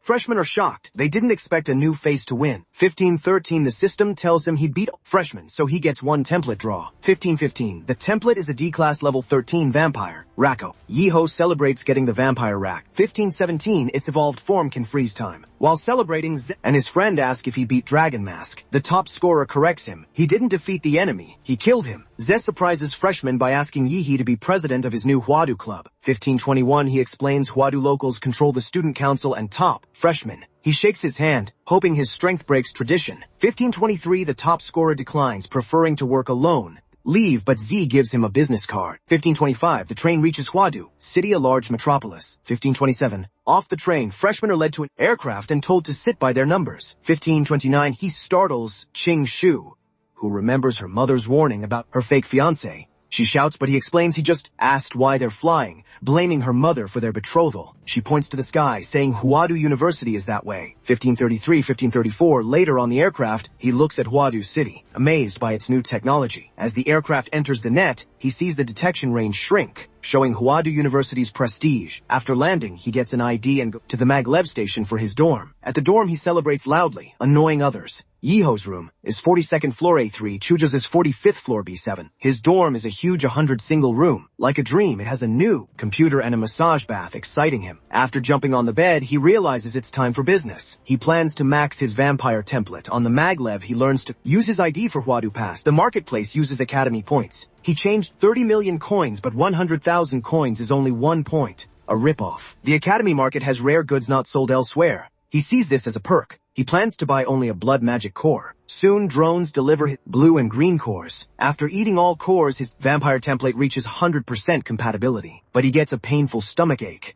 Still, the template's effects are amazing. His fangs and nails sharpen. A daring thought strikes him, and he plunges his nails into his neck. After cutting his throat and coughing, blood Yihi's vampire regeneration appears fast. His body change is secondary. What truly matters is his new power, Crimson Calamity. Later, at the dorm training grounds, he summons a Recapturing to train. He tells the beast to go all out. It unleashes power he struggles to hold. He calls time out, then uses Crimson Calamity's time freeze, holding it for 5 seconds. Past 5 seconds, his body reacts badly, forcing him to quit at 5.4 seconds. The original owner lasted 5 seconds. He's glad to have beaten that. Next morning, walking to the hall, he dislikes sunlight. Chujo asks about new reforms. He hasn't heard. Chujo explains Huadu now uses a group mentorship system. Yiha says they need a mentor. His friend says only Yiha doesn't, as he can choose any mentor for collecting all 12 Zodiac pendants. At the crowded hall, friend queues, but Yiha walks around, unconcerned. Leaving the hall, he smells strange blood. If it were normal, it wouldn't be odd. But this blood holds fierce intent, like an ocean of murder. Following the scent, he finds a girl eating organs. Yiha is shocked. The girl has such a scary aura. As he wonders if he's wrong, she asks if he used the flesh-binding demon prison. Asked how she knows, the girl says she helped Xiao refine that art. Hearing the name, he recalls a moment he wants to forget. The girl says Lu Chong was her disciple 90 years ago. He thinks she's joking. He knows martial artists live long, but can't grasp her preteen look, even knowing some can shrink their bodies. He believes her pure look isn't fake. It's too real to be acting. Still, he makes sarcastic remarks, angering her. She shows her power, trapping him in a deadly illusion that makes him tremble. Her killing intent was so strong, he hallucinated being beheaded. As he tries to speak, she shoves a gummy in his mouth, apologizing for going too far. She fears school authorities and doesn't want him to report her. Calling herself pitiful, she says she gets little outdoor time. Curious, he asks who she is. The girl introduces herself as Gonk, a strong grandmaster. She adds she once made Huadu's president, Shi Jinwen, cry. Knowing Gonko refined Xuan Huang, he believes she can help him.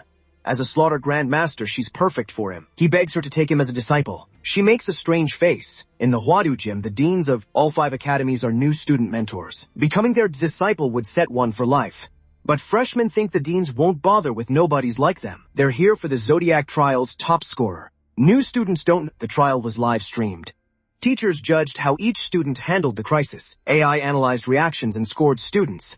Those who rushed into Zodiac City unprepared got low marks. Yehi scored highest, but deans were more shocked he killed an unmeant boss. Chen Long was an unbeatable boss, a model by Nua based on Fu Hong, the strongest martial artist. Yizhou killing it proves his huge talent. Reach Archmaster level. Deans await his mentor choice. As they waited, news arrived. The top scorer wants to be Gonkei's disciple, a former professor. Yiha begs the Grandmaster to take him as a disciple. She looks young but is over 100, so he kneels. She says she was expelled. He promises her freedom in 2 years if she takes him as a disciple. She accepts him. 5 deans appear, reminding her not to contact students during her release. He adds her mind isn't fit for combat. All deans want her home now. Gonka asks his name, tells him to follow. They reach her home, the Huadu Research Institute. She says this is her home because she used to hurt people. She's learned control recently. She now gets some freedom. His odd comments show his strange thinking. Walking to the hallway, he sees it's narrow. She says it's narrow because only she walks there. He sees a timer outside the door and asks its purpose. As he asks about the timer, she rushes to her room, telling him to follow. The clock starts every time she leaves. If she's not back in time, an alarm alerts the head. The university would then hunt her. They barely make it inside Yihi's martial. Energy can't gather outside his body. Martial arts are weak here. Gonka calls this her cell. Shu Jingwen built her huge house with everything but magnetic suppressors. Block martial energy. She sees it as a prison. He sees it as luxury. President Shuing learns Yihi became Gonkei's disciple. The president says they're raising someone to carry Zia and humanity's future, not average talents. They must support true geniuses. He wants the top scorer to train with Gonkei. Yihi will sharpen new students as the camp ends. He's told Gonkei returned on time. Analytics still call her dangerous. The president thinks the top scorer's survival chances are slim. Special combatants are strong convicts or uncontrollable martial artists. They're restricted but become national weapons in a crisis. He hopes the new generation grows fast. In the B3 training hall, she says it's been decades since she taught. She lowers her power to spar with him. He signals and the fight begins. He won't hold back to avoid the guillotine illusion again. She instantly moves for his throat. He tried 5 dodges, all failed. She read his body. He changed beast form to face her attack. She smiles, seeing he's using his bloodline to boost speed, defend, and counter. She leaps over him, grabs his shoulder, says she's quicker, and slams him down. He bleeds. Grandmaster went all out. Bloodline awakened back to normal. She tastes his blood, murmuring it's been long. He admits he can't beat her, so he'll use unfair martial arts, unleashing the mega humanoid template. He's glad he maxed it out last night. Grandmaster is amazed. Though a disciple, she feels she says it's her turn to get serious. When they clash, Yihi gains an edge by unleashing his armor plate humanoid form. Her spiral smash fist blocks his punch, shattering his armor plate humanoid. He's upset, admitting she tore through his armor plate humanoid body, which is much stronger armor. Even with his vital signs hidden, she senses him and lunges at his face, the armored humanoid's hiding spot. But he quickly used his split form, shooting quills from his body. Before the quills hit, she changed course and fell back. 1674, 1675, he pushed her back, then dared her to cut his next attack. He fell into a trance again. He was back in that place, stuck under the guillotine. To escape, he Zawarudo. He knew he pushed Grandmaster too far. She pulled him into her world. He knew this wasn't real, just a mind trick from her bloodlust. To escape, he needed to fight back with his mind. Soon after, he opened his eyes and was beside her. He figured she ripped him from his humanoid form, shattering its hard shell. A martial disciple shouldn't do that, so she must have cheated. She said she fought fair, but used too much strength by mistake. 1686, 1687, she said she misjudges her power at first, but Yihei's look showed he didn't believe her. Crying, she promised not to cheat again. She had fun for the first time in ages and wanted him to stay. He told her to stop crying and said he wouldn't leave. He worked hard to be her student. Leaving made no sense. She then said she knew his strength well. He wasn't her equal, but she saw he was talented. Now they could train. She asked what he wanted to learn. He wanted to learn advanced moves and how she cut lightning and his arm. She called it slashing and said it was hard to teach. She said you get a feel for it by cutting things. That feel is called the line. Every body, beast, or object has a precise entry point aligned to cut cleanly. Gonke's style seemed different from Chenalong's, though both used slashing. Chenalong's slash was raw power. Grandmaster's was precise like a butcher. Slashing is complex. She told him to become a martial artist first. Without a strong base, he couldn't learn it. She asked if he knew the difference between a disciple and an artist. He didn't. So she said it's more than just body strength. It's also about the mind. Artists gain inner vision, letting them refine their skills in detail. With it, you see your body's inner parts. Then you use energy to strengthen them, pushing your limits. She said, a strong spirit comes first, then body strength. He realized she was a great teacher. No wonder she taught at Imperial University. Even if odd, her knowledge was sharp. She said her mind felt sharper.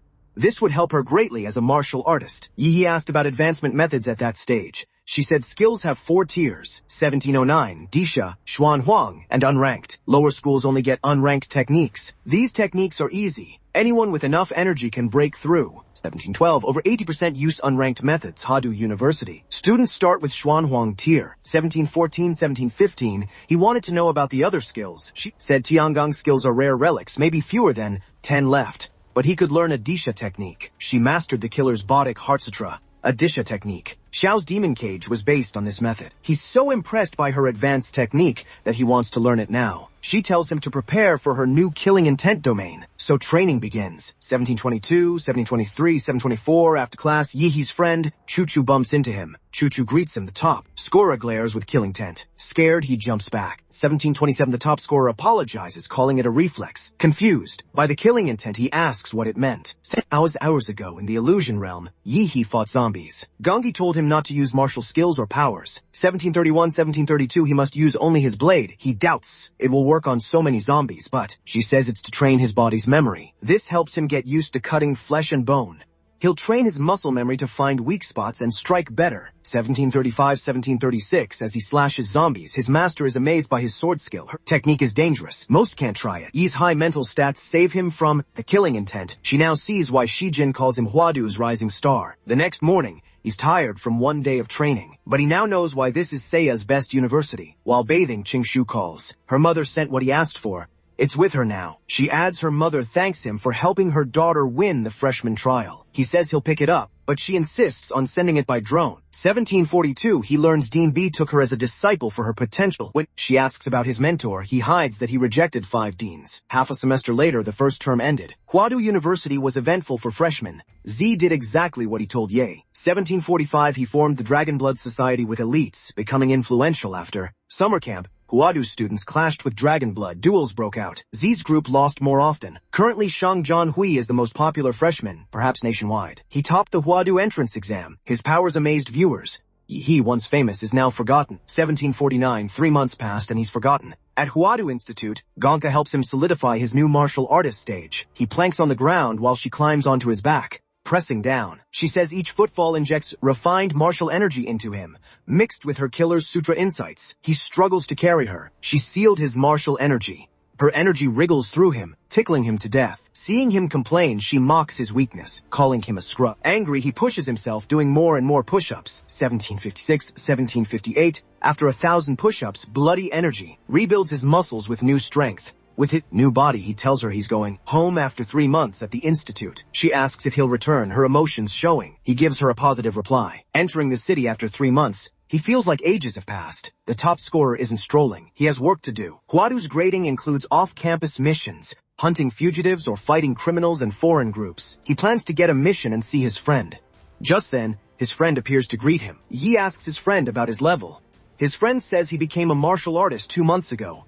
They haven't seen each other in 3 months. His friend shows no obvious change, but that proves how terrifying his growth is. 3 days ago, the martial artist watched a private match, freshman Xiang Yanhui versus Dragon Blood's Wang Zi. As expected, Zi lost in under 2 minutes. Shang Jianhai wasn't even trying. He wonders if his strong friend could beat the popular freshman. 17 as they talk, Qingzu arrives, finally, seeing him after a long time. Excited, she remembers her mother's advice. Act like a couple with Yehi. As they're supposed to in Huadu. Blushing, she closes her eyes, tilts her head, and puckers her lips for a kiss. She's flustered when he notes she hasn't greeted him in 3 months. With all three together, Yihi checks a screen showing missions and completions. His friend says he and Chingu finished 3 extra missions. They're here to join him. While they talk, she shows him 3 missions on her screen. She explains one mission became Tier 3. First-year teams rarely get Tier 2 missions. The top scorer has a privilege card.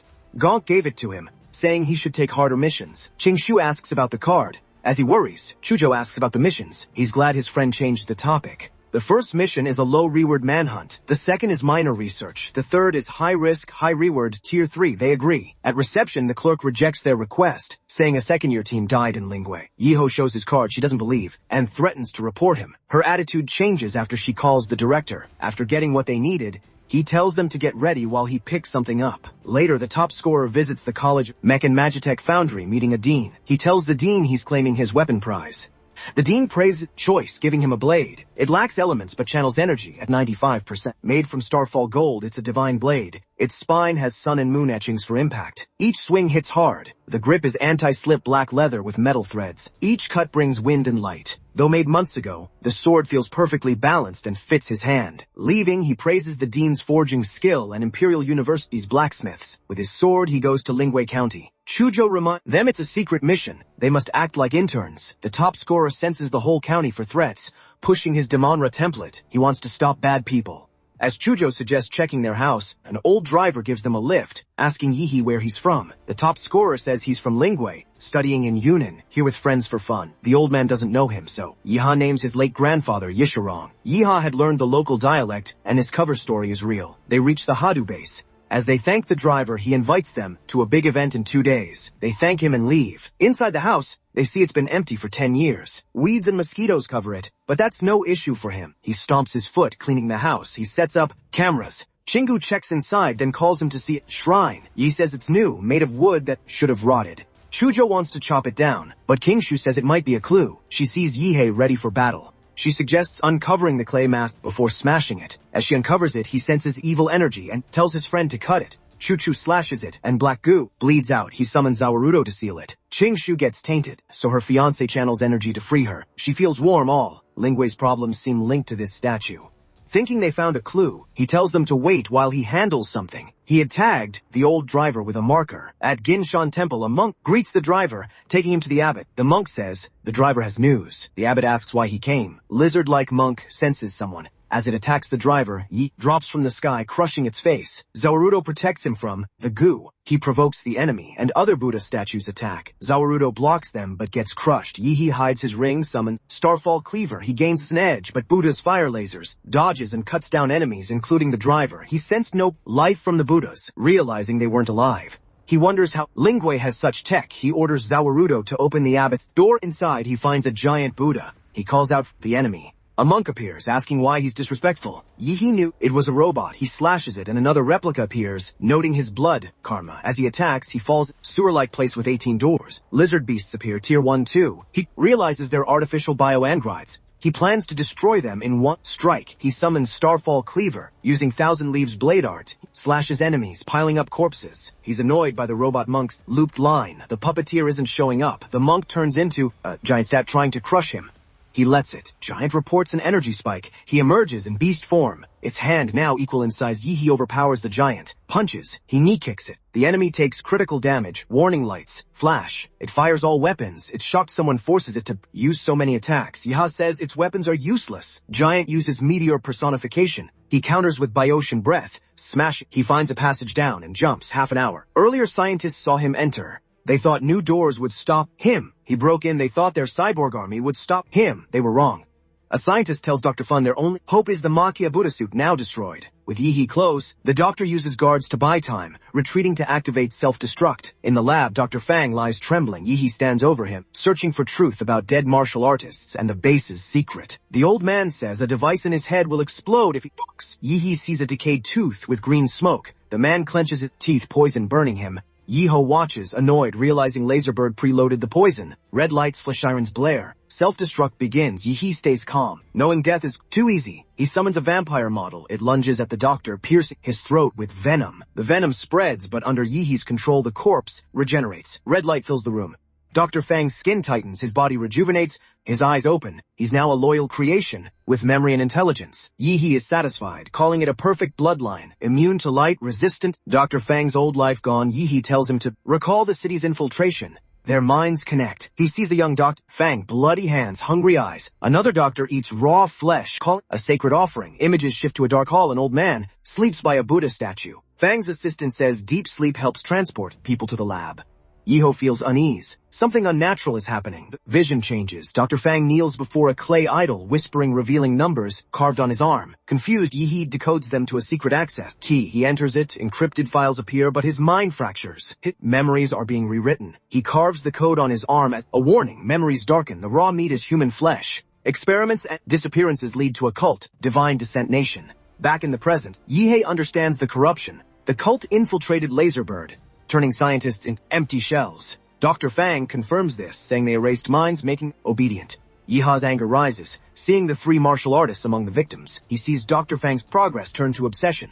Fang, who wanted to improve humans, unleashed controllable forces.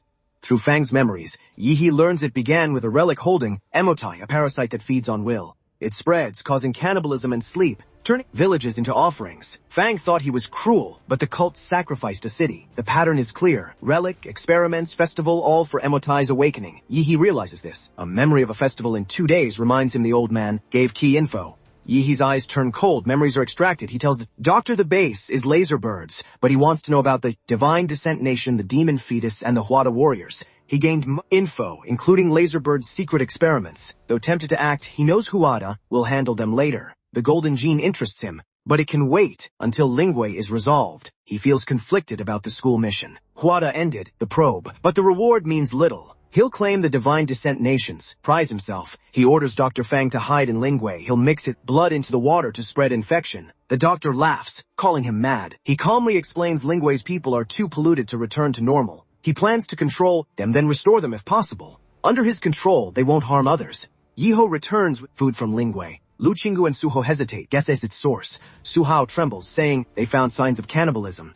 Yiho smiles, knowing they're close. He tells them everything. Lu Qingju gets angry, shocked an illegal base existed. Su Hao turns pale, saying even a biotech company fell to corruption. Lu Qingju insists the threat is too high, they need Huadu help. Yihi refuses, fearing losing credit. He assures them the mission is dangerous, but doable. Fear will only slow them. He tells them to hold until nightfall. He's seen people eat raw flesh. True nature will show at night. At Laserbird HQ, directors meet about the Gi Temple base's destruction. Self-destruct was activated but stopped. Comms are cut. A masked director orders heart bombs detonated to kill witnesses. A special forces team goes to Lingwei. In Lingwei, an explosion hits the water plant as the doctor's bomb detonates. His vampire power saves him, but he loses blood. Trembling, he tells Yiha Laserbird triggered bombs. He removed his, but special forces are coming. Yi-ha tells him to continue the doctor obeys. Night falls, streets are silent. A train arrives, passengers get off. Catfish, a tall shaved headman, leads them, laughing at the quiet city. Ares, carrying a baby, confirms the dragonfish wasn't at Jinshin Temple. Bluebird, Gold Snake, and Black Lion are with him. He orders them to destroy all records and equipment. They walk silently. Black Lion reminds them to blend in, assigning roles. Snake and Bluebird investigate the city. Ares and Catfish go to Shuangxi base. Snake and Bluebird enter a house. In the kitchen, rotting flesh swarms with flies. Snake's stomach tightens. Residents might be cannibals. She moves to the living room, seeing a clay statue like Yihei's team found. She senses corruption. Bluebird talks to superiors. Learning a single martial artist destroyed. The temple base, thousands of creatures are dead, armor torn. Dr. Fang is missing. His connection cuts off. He wonders if it's jammed. He looks out the window and freezes. Streets are full of slow, closed-eyed people. The city is sleepwalking. Surround them. Gold Snake realizes he's exposed and steps back. Before he can signal, a blade pierces his gut. Bluebird, his trusted ally, attacked him, her eyes glowing with dark energy. Her will is taken. Gold Snake traces the source to a statue next to a talisman, like relics from June that enslaved minds. On the bell tower, Ya studies the moon, noting its unnatural size and brightness. He links it to the city's sleepwalking. He tells his team to go to the southeast where sleepwalkers are densest, then vanishes to check himself. Gold Snake wakes tied to a tree, Bluebird beside him. Below, a crowd stares blankly, trembling. He calls out. They don't react. They've lost control. A bell rings. The moon grows, its light covering everything. Villagers move, climbing each other, forming a column to the sky. Their pillar lifts with them. At Buddha Temple, Lion is uneasy, no signal from agents. He links the silence-based attack, ordering his team out. Outside, the clouds are gone. The moon is huge, bright near the horizon. Ares points to a silver beam from the moon hitting Lingwei. It's fixed like a bridge. Black Lion sees it's unnatural. The base's destruction might be linked. He orders them toward the light. They follow streets. Black Lion senses movement, attacks with his blade. A spinning black umbrella blocks it, deflecting his strike. He sees it's a special tool. A figure steps from the mist, holding it, moving smoothly. The air stills. She closes her umbrella, facing them. Black Lion watches, knowing she's not local and linked to the base incident. The veteran hunters see they're stalling for backup. They decide to kill them fast. Suao raises sword, summoning ice. An enemy charges Lu Qingju her. She braces. Su Ho creates an ice path, sending the attacker flying. Lu Qingju charges. Back their ice wall cracks, then shatters. Su Hao is shocked. He drops smoke grenades, pulling Lu Qingju back. He warns her they're too strong. She agrees. Before they escape, a faster figure blocks them. Daggers gleam at their throats. The leader smiles, grabbing their collars.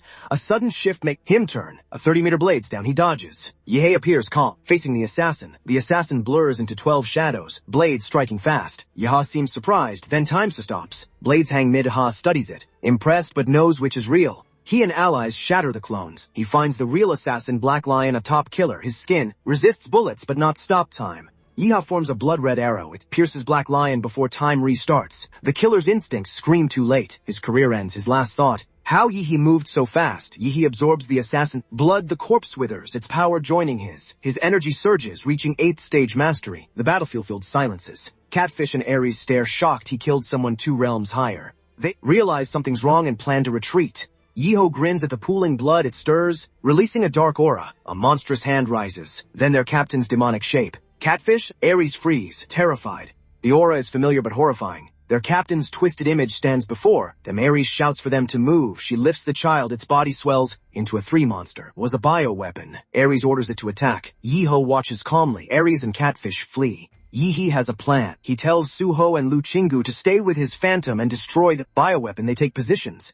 Suho uses Phoenix Martial technique, merging Ice Wall, Dragon Shadow, and Cold Sword. Cold energy forms a dragon, diving at the monster. The dragon roars, striking the bioweapon. It screams, charging to let allies escape.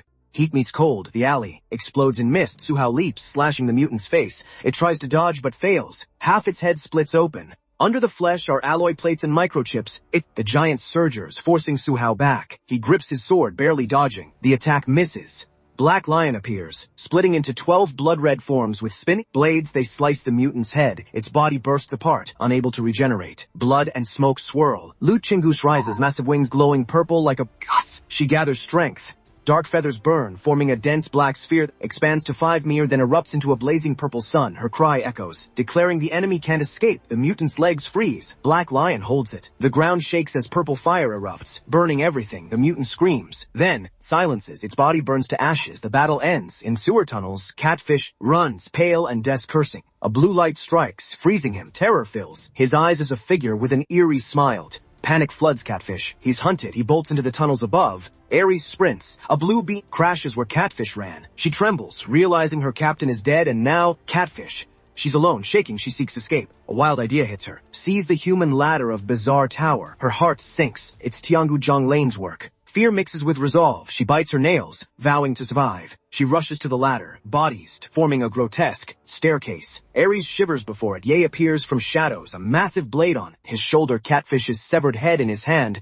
His presence freezes the air. Ares panics, bolting for the ladder. She climbs desperately. She sees a jade door open. Tears, she recognizes her dad. The glowing column of people stands tall, a beacon. The door beyond steps. On the moon, Yihi smiles faintly. His body collapses into black smoke. It was an illusion preying on her fear.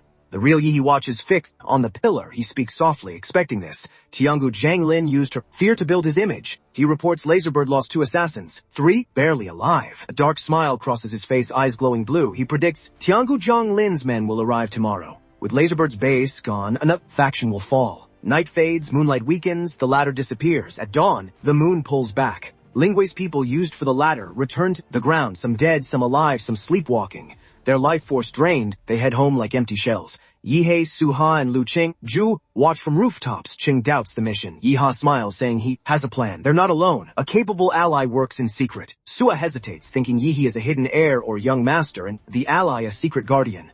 Yehei's aura bursts, dark energy filling the air, calling them to action. Dark mist spreads, twisting into illusions. Yihi commands them to destroy every clay statue. Suha merges into the swarm. Luchinga lingers, unsure. Yiha calls her name. She startles, then smiles, telling him to rely more on his team. Yiha walks to hidden base under Jin Shan Temple. The mad scientist greets him respectfully. Yiha cuts him off, ordering battle prep. He steps into a pit of failed biochemical bodies. The doctor explains all defeated artificial beings are here. Yihi is pleased, shouting powerfully. His body erupts in black smoke. A giant skull forms. He suppresses lightning to avoid harming bodies. Massive figure forms, tearing its chest to reveal a beating heart. Gushes into the pit, soaking dead bodies. Their eyes flicker, flesh heals. Yiho watches them become a resurrected army, eyes red with rage. Orders the doctor to use vampire virus to awaken and enhance them. Each will become a giant immortal soldier under his command. The doctor quickly sends mechanical mosquitoes with vampire blood into Lingwei homes. Yihi smirks, saying the warmth they bring is his. He orders the doctor to partially restore the great Buddha armor. The doctor laughs, agreeing. Satisfied, Yihi, smile there, is working. He wants to see Tiangu Zhanglin's response. Another force moves toward Lingwei. A convoy with the Tiangu Zhanglin emblem speeds down the highway. Their leader, a mysterious pope, gained power from ruins, using the divine embryo relic to build his cult. They believe it will be a vessel for the divine, leading to false salvation. The bishop's cold voice says this land will soon belong to their faith. His eyes burn with greed. These cultists lack skill but have dark methods. They believe sacrifice and blood will awaken the embryo, and the moment nears us. Inside, a bishop speaks of the land where their patriarch caused a calamity 4 years ago. A deputy bishop, replies the patriarch, gave everything to the church before being killed, never seeing his creation. Another deputy mourns his cruel death. The front bishop clenches his teeth, furious. He vows the patriarch's sacrifice won't be wasted. The world won't stay with fools. His anger builds. He shouts. Followers tremble, shouting, gods are descending. Salvation is near. They chant, wide, repeating heaven will come. They must fight for their god. The next night, the moon hangs eerily like demon eyes with a twisted smile. The convoy reaches Lingwei's human ladder. The bishop steps out, excited. He speaks of continuing the divine legacy, removing his hood. Smiling, he recalls 2 divine beings were born before. Each caused global chaos, wiping out millions. He recalls the second descent in Australia, where everything vanished into a forbidden mist. He cuts his palm, letting blood drip onto a demon stone. Dark energy spreads, forming a circle. The bishop whispers that cult will welcome a third god. Followers chant, the ground becomes a burning ritual. He climbs the human ladder, eyes on the moon, whispering spells on bodies, reaches a closed gate, bows. His bloody hand touches a corpse, red energy crawls out. He smiles, offering blood to the dark power. The gate opens, a blinding white light bursts out. A voice commands him forward. He walks through the light to a silver altar with a platinum coffin. He mumbles. Inside, the plague god sealed years ago after draining Lingwei. Now it's time to awaken. Believers chant faster, blood dripping. The bishop declares it's time to welcome their deity. The air vibrates as energy descends. The cult leader appears, carrying the coffin down the steps. He places it in the ritual circle, raises his arms to moon calling for its power. At midnight, 3 bells echo. Yuan Boros thunders. The county trembles. Souls rise from residents, glowing white, floating upward. Lifeless bodies collapse. Souls gather into clouds, rushing to the divine von light. A roar shakes the sky. The souls turn blue, tainted. They rush toward the bishop. Panic flashes. He trembles. The ritual is corrupted. He mutters someone is interfering. The ritual can't stop. Corrupted, spirits pour into the coffin. The bishop screams in frustration. A dark figure appears. Yiha calm with a cold smile. He says he has been waiting for this. The bishop turns shocked. Yiho's eyes flash with lightning. A powerful aura fills space. His weapon glows red. A bright slash cuts the bishop's throat. Yiha charges, his blade sweeping in 3 strikes. Blending blood and light, time splits. The bishop collapses before his last word. Dark energy around Yihi burns fiercely. He grins, saying what stands before them is a demon. The pastor gasps, blood-spilling, trembling. He tries to speak. Yiho frowns, annoyed he's alive, and the strike cuts clean.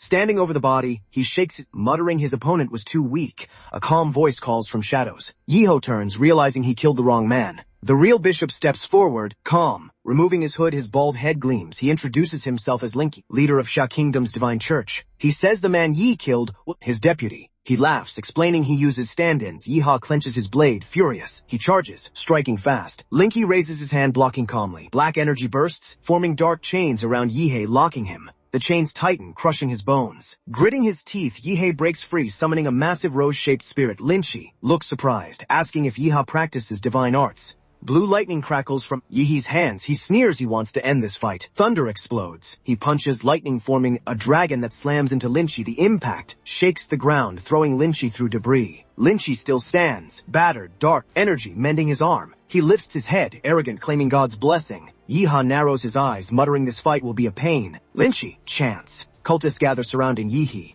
Their eyes wild, they stab themselves. Blood sprays. Yiho watches, disgusted. He feels something cold. A cracking sound. A bloody hand bursts from a cultist's chest. A twisted creature crawls out. More creatures emerge from dead bodies. Their horns curve, teeth gleam. Crawl forward, leaving blood. Yiha doesn't flinch, he smirks, muttering these gods are just monsters. He mocks the cultists for summoning demons. The creatures reveal their twisted forms, locking onto erupts. Yi-He announces. He's unleashing his forces. Small lizards become massive 10-meter giants, roaring demons. Charge, but Yi-Hei's giants crush them instantly. More giants flood the field. The red-robed deputy bishop trembles. The church leader is dead. Giants appear. He tries to find the leader, but only sees Yi-He by the coffin, targeting Tai. His shouts don't reach him. Luingju and Suho descend, confronting the deputy. The pastor realizes they planned this. Killing leader, deploying giants, intercepting him. The cult's mission is doomed. Cold air from the coffin suggests the entity holds a grudge. The system reports Yi-He gained 5 divine energy points from the ritual's faith, partly absorbed by Emotai for Noyet Yam's body. Yiho laughs, opens the coffin with disdain, finding it empty but luxurious. Confused, he calls out, asking why the deity hides. Plants his great blade, silence falls. Battle chaos fades, as if the world revolves around him. Yiho sees a fake Moon and Linchi, who mocks his dream Lu. Chingu and Suho fight a demon. Bishop attacks Yusu. Ho uses ice and ancient power against, but it absorbs his attack, weakening him. Dr. Dean kills the demon. Suho collapses. Dr. notes Su. Ho and Lu Chingu's talent. Drones appear. The bishop flees. Suho carry the demon's head. Su Chingu flies. The moon deity drops 6 coffins with powerful undead martial artists, who emerge with great energy. Familiar faces from the university's second team are now undead. Vice Bishop fears for his divine fetus. Dr. Dini's titans fight the undead but are easily defeated. Lu Chingu, injured, flies to Yiha, reach him despite the bishop's efforts. She collapses into his arms, finding peace, and holds him tightly. She uses inner energy to fight poison and sees giant mutants created by Ye. He lies in blood, destroyed. 6 bodies stirs, eyes opening with a chilling aura. She senses danger, resists the mental pressure, and creates a shockwave with her wings. She clings to Yiho as they fall towards spiked figures. Yiho awakens, freezes time, and comforts her. The bishop attacks, but Yiho teleports Chingu to safety, then crushes the undead. In Titan form, the bishop breaks. A supreme leader, the silver moon deity, appears, claiming Yiho stole his essence and offering partnership. Yiho refuses. The deity attacks, shattering Yeho's body. But Yeho's consciousness survives Grandmaster. Azure Dragon appears, slicing the realm. Yeho's plan worked. Azure Dragon, the deity fight, causing massive destruction. Yeho is thrown far away, landing injured but alive. He finds a Moonseal curse, which he uses to upgrade his abilities, becoming war god. He plans to contact Hua University. Shirjin when praises Yeho's team, but Yeho suspects his manipulations are known. Yeho sees images of the destroyed Grandmaster Azure Dragon arrives injured from fighting the Moon Demon. He reveals a curse from an excavation, which an island entity stopped, shows runes, bleeds but isn't harmed much. Azure challenges Yeho to a spar, offering a reward. Yeho agrees. Spar Yeho's aura surprises Azure. Yeho lands a strike. Azure feels killing. Yeho notices Azure held back. Azure uses military fist, sending flying, then catches. Yeho claims victory as Azure moved. Azure admires his wit, urges physical training. Yeho admits he hasn't used his demon Emperor template. Azure gives him a top body cultivation technique, hoping Yeho will seek him as a disciple. Wong begs Yeho to be Dragon Blood Club president, explaining its failure. Yeho agrees. Wong explains the Daxia recovery plan. Yeho orders surveillance removed. Joe Kai and his group try to take over the club. Yeho appears, throws Kai and a woman out the window, and suspends the view. Others Yeho plan to challenge university experts for hype and investment, since Zhang Shang is seclusion. Learns about the Longquay First Division. Yeho announces himself as club president, and Longquay First Division ace challenging Alhua University Marshal artists below.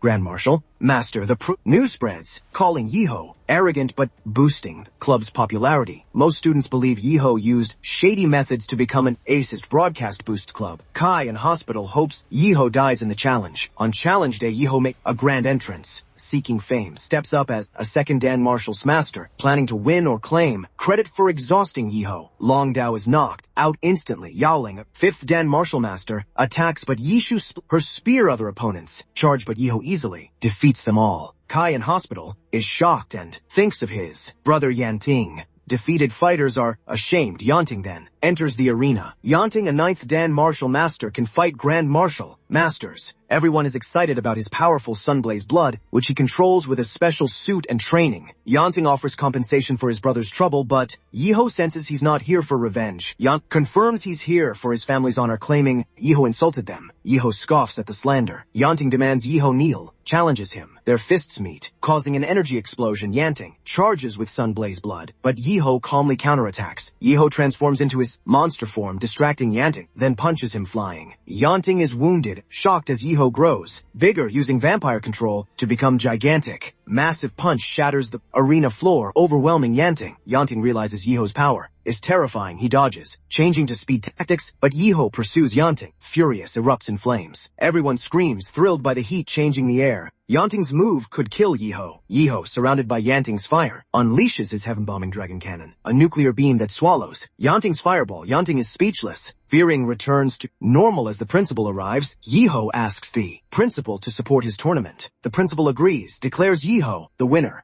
making him a legend. Yeho's fame spreads attention from many groups. His dorm, Yeho learns his hidden golden gene is recovered, but its container has a tracking device. He plans to build a shielding room and crack the past reviews. The mad doctor's memories, learning Prometheus cultivated a demon fetus for the heavenly kingdom, then betrayed them, experimenting on the demon. This led to Project Eden, creating a god to unite Project Fire.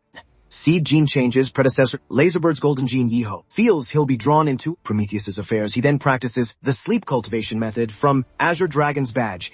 In a war-torn battleground, seeing scorch marks and claw, he realizes he can't use his full strength here and awaits the Rhythm Space Master, the NPC. Old man calls Yeho a robber, like a previous martial artist who stole his family's. Yeho forces a quest by destroying the old man's carriage. This old man leads him, planning a trap. Yeho notices clues show talent at their destiny. Yeho sees a giant dragon, Demora. The old man expects Yeho to die, revealing the trial is to gain Demora's. Yeho explains his template's power is growing. activates it, blending with Demora, shocking. The old man, Yeho, crushes the dragons, rips out a heart, and finds the earth. Fiend armor inheritance. It fully recognizes Yeho unlike others, which angers the old man. Yeho feels something is missing. The old man explains the armor needs an internal cultivation method for balance, forming a heavenly gang martial skill. The complete forging technique combines internal and external methods, a rare heavenly gang martial skill 7. Days later, Yeho wakes from the martial space. Chujo calls, saying he and Lu Chingu were discharged and need to collect mission rewards.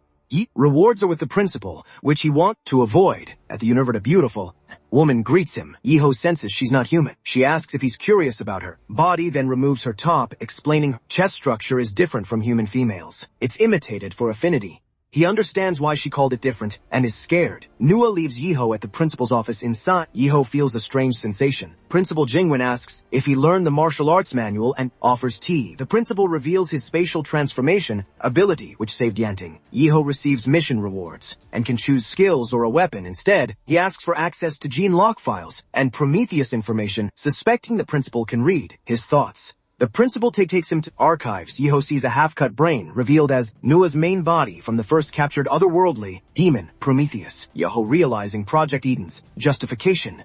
The principal gives Yeho Nua's data, a USB, telling him to ask her questions. Yeho finds it unreal that manages many secrets. The principal rushes him as bringing a student there is a rule violation. Suddenly, Xiang Jian, a rank 9 martial artist, emerges, wanting to spar. Yeho dismisses him, telling him to find Wang. Xiang Jian reminds Yeho almost destroyed his club. Yeho knocks out with an elbow for blocking his path. Xiang Jian wakes a week later. In a cultivation chamber, Yeho tries to boost his emperor template with magic cores, triggering metamorphosis and nuclear radiation. Nua, his electronic maid, grants him access to anything, making Huadu University like home. However, the level up fails due to insufficient resources, as high-grade templates require immense power. Yeho realizes even with cheats, hard work. After 3.5 hours, the of monsters appears, giving a speech to students about the Great Summer Recovery Plan. 70% of Daxia's martial artists campaign to reclaim 12 fallen cities. The principal urges them to return alive. Yuyan, a laserbird executive, is frustrated by stolen golden gene and lost squad, suspecting one individual.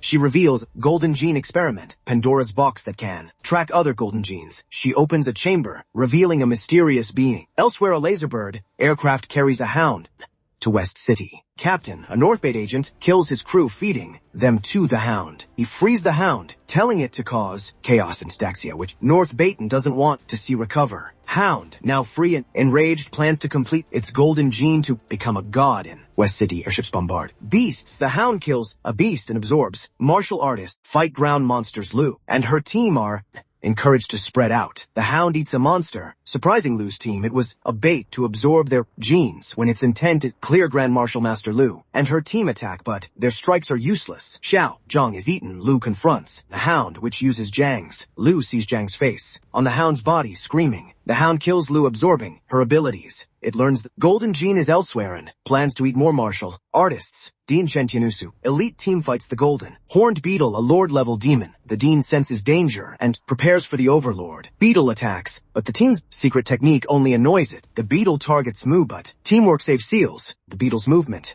The beetle is trapped and hit, admitting human cultivation has merit. Emerges worn but transforms into its second stage, targeting Mu. It easily defeats Mu, Wu Hong, and the Dean, mocking their weakness and revealing other overlords exist. Command ship, a massive bioenergy signature, rises underground. The captain, baffled, orders retreat and prepares for tentacle attacks, forcing them to drop 3 nukes, destroying the city. The overlords survive, takes over the system, telling warriors to retreat and hand over the battlefield to him. The captain is confused. An ICBM approach. Yeho on it, wearing a new nanosuit. Nua arranged the ICBM to reach West City faster. Yeho, in his nanosuit, while University's unit left hours ago. He took an ICBM to West City to get the golden gene and kill the overlord for its core, completing his evolution. His emperor general template is 99% synced, needing a higher tier gene for the last 1%. He assumes the Earth demon he's fighting holds the key. Demonetics. Yeho fights back, his nuclear skykick the command. Ship crew thinks the Grandmaster has arrived. Tianu's team struggles against the golden-horned beetle. Wuhong is dead, and the beetle mocks them. Tianu, using a blood-burning art, vows to injure the beetle, despite his own failing health. The beetle claims it held back to preserve Wuhong. Wuhong, thought dead, stands behind Alien, but his genes were eaten by the Hound. The Hound enjoys eating the Grandmaster's corpse and wants more. The beetle senses a dark aura in the Hound, suspecting it's a human creation. The Hound introduces itself as -1, here to eat the beetle. The beetle punches -1, but the Hound's flesh eats into -1, turns into anglerfish and swallows the beetle whole. But the Overlord struggles inside Elder Mu, urges escape, but -1 calls them his perfect dessert. Yiho crashes down, thinking the Hound killed the Overlord. Seeing it, plans to eat the Dean. Yiho attacks, tearing -1 to pieces. He grabs its body, throws it down, leveling up his monster template to 100%, unlocking Flame Lord form. -1 regenerates, admitting Yiho's attack was strong, and claims it digested the Overlord. Yiho kicks it, but it takes no lasting damage, claiming it can't be killed. Yiho calls it arrogant, then strikes it with Imperial Key Blast. The Dean Squad survivors are amazed by Yiho's power. -1 claims Yiho's attacks are useless. -1 claims it can split infinitely and survive, adapting to Yiho's attacks through invincible evolution. It senses Yiho's powerful genes, far superior to the Overlord it ate. The Hound transforms into a giant creature, intending to eat Yiho. Chiming wonder, Yiho can handle it. Yiho unleashes genuine dragon armor, one-arm liberation, splitting -1 and forcing it back into beetle. Yiho tells to accept his greater strength. -1 uses air explosion, but Yiho is unharmed, claiming this isn't his prime. -1's other attacks also fail to harm Yiho. -1, believing itself perfect, refuses to accept Yiho's invincibility. Yiho tells it can't be killed. With Zawarudo's power, Yiho's stats are far beyond his normal level. -1 couldn't break his defense even if it fought all day. This -1 doubt itself. Despite constantly evolving, the strength gap is too vast. One falsely believes it can surpass Yiho with more time, but it's too late. -1 blames the golden gene for its state, admits is perfect, and proposes a truce. Divide the world and it helps. Yiho gestures, then murmurs he'll consider the offer if -1 is alive in 10 minutes. -1 claims it can't die, but Yiho tests it, grabs -1, flies into space inflicting pain. -1 claims space can't kill it, and it will evolve to kill humans. Yiho prepares a secret move ensuring no harm. To West City, he knows. -1 isn't invincible. It loses life energy regenerating. It lost 30% in their fight. Its backup consciousness in detached parts is its main advantage, but this ability is limited. Yiho knows this because he's better. He sensed the connection between -1's parts and main body, deducing a distance limit. -1 now has only 1 life left. Not wanting to die, it self-destructs into pieces. Believing it, Yiho calls this Skafir. He grows huge and crushes the pieces. -1 realizes Yiho will swallow it, thinking it can devour Yiho from inside. Says devouring is step 1, then unleashes Flame Lord. -1 feels stellar heat, screams for mercy, still thinking it's perfect. Chiming contacts West City HQ, learning overlords are dead. He credits Yiho, asking for his identity, and is shocked to learn he's a junior student. Yiho is displeased after eating -1. It tasted bad, and burned his nanosuit. He absorbs -1's genetic abilities, discovering its black and red biomass simulates clothing, and repairs his body. Yiho feels this ability is a high-level template. General Duller detects a massive energy reaction above West City, like a nuclear explosion, but Eve. Yiho glares at the satellite, asking if they're spying, then shoots them down angry. At North Baton, Yiho's Emperor template expands his life magnetic field globally. He wonders if he can enter S-level forbidden zones. His field maps, Daxia showing Guanchan City, fallen. He senses entity tracking him, Principal Ji. Jinwen warns him about Fu Hong from Clan. Yiho is confused, as Fu Hong was, in seclusion. Nua can't find the principal or Azure Dragon, but notes Azure's last trip was to Clan Peak Death. Yiho suspects Fu Hong Zen's betrayal, meaning Daxia's top combat power. Daxia faces its most dangerous period. Death Valley shows no signs of combat, which is strange if Grandmasters fought there. If Principal Shi and Qinglong fought Fu Hong, Peak would be destroyed. Yiho must find Fu Hong Zen, but fears exposing himself if it's a misunderstanding. He admits he's better at fighting than puzzles, focuses on getting stronger, having maxed 3 templates and earned 2 more. With the golden gene, he aims to become the supreme ruler if Daxia's protectors are. In West City, Yiho searches for the blood person. He cuts down a larva-like monster. Mad Doctor emerges, having hidden inside to conceal golden gene and his aura from Laserbird's monster. Yiho shows him the Hound, clarifying he redefined it.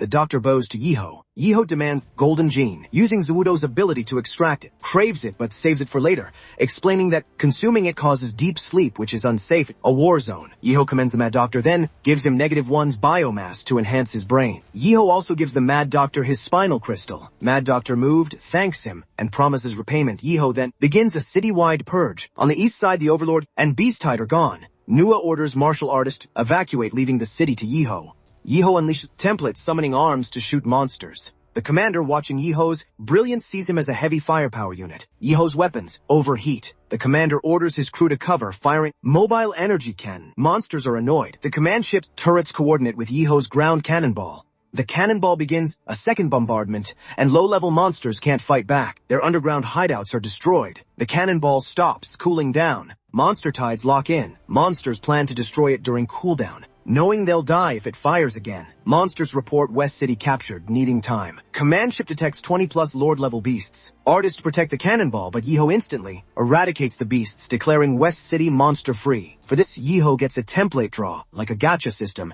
and plans to save it for an A-rank monster template. B-rank monster templates are useless. Save draws for an A-rank, Emperor-level template. The first recapture campaign was a success. 3.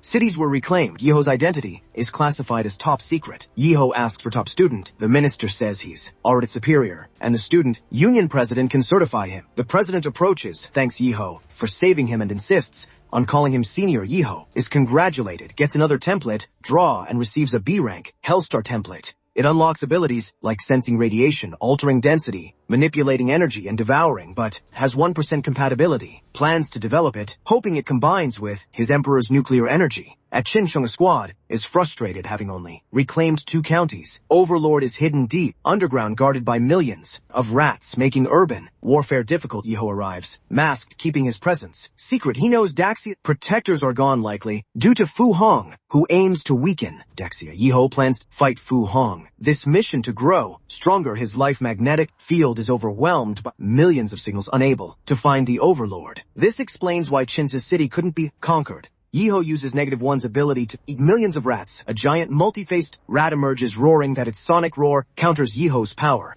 Yeho, storm of stars, forcing the rat to flee. Yeho blasts its body, leaving only its demon core. The rat splits into tiny rats, revealing its cowardly survivals. Yeho summons Zawarudo to stop time and shatter each vital core, preventing further splitting. He wonders where the real Overlord's demon core is. The old rat has a health-locking trump card and amazing survival, but is destined to die at the underground rat palace. Rats awaken. A giant cunning rat. It blames low-level beasts and human grandmasters for its outpost failure and is shocked by Yeho's masked power. It believes Yeho killed a clone as it tries to escape to the sinful realm. Yeho martial artists see bright purple beams, wondering about space weapons. They find the rats gone, questioning who used such power. Great Shia executives celebrate Chinong's recapture, but wonder who the mysterious helper is, as Longque doesn't know either. They must reclaim more cities. Yeho to waves it. Notes 3. Cities remain. He changes his identity to a Tengu-faced character, disguising his Starfall blade, focusing on killing techniques. City sees martial artists preparing for battle, but realizes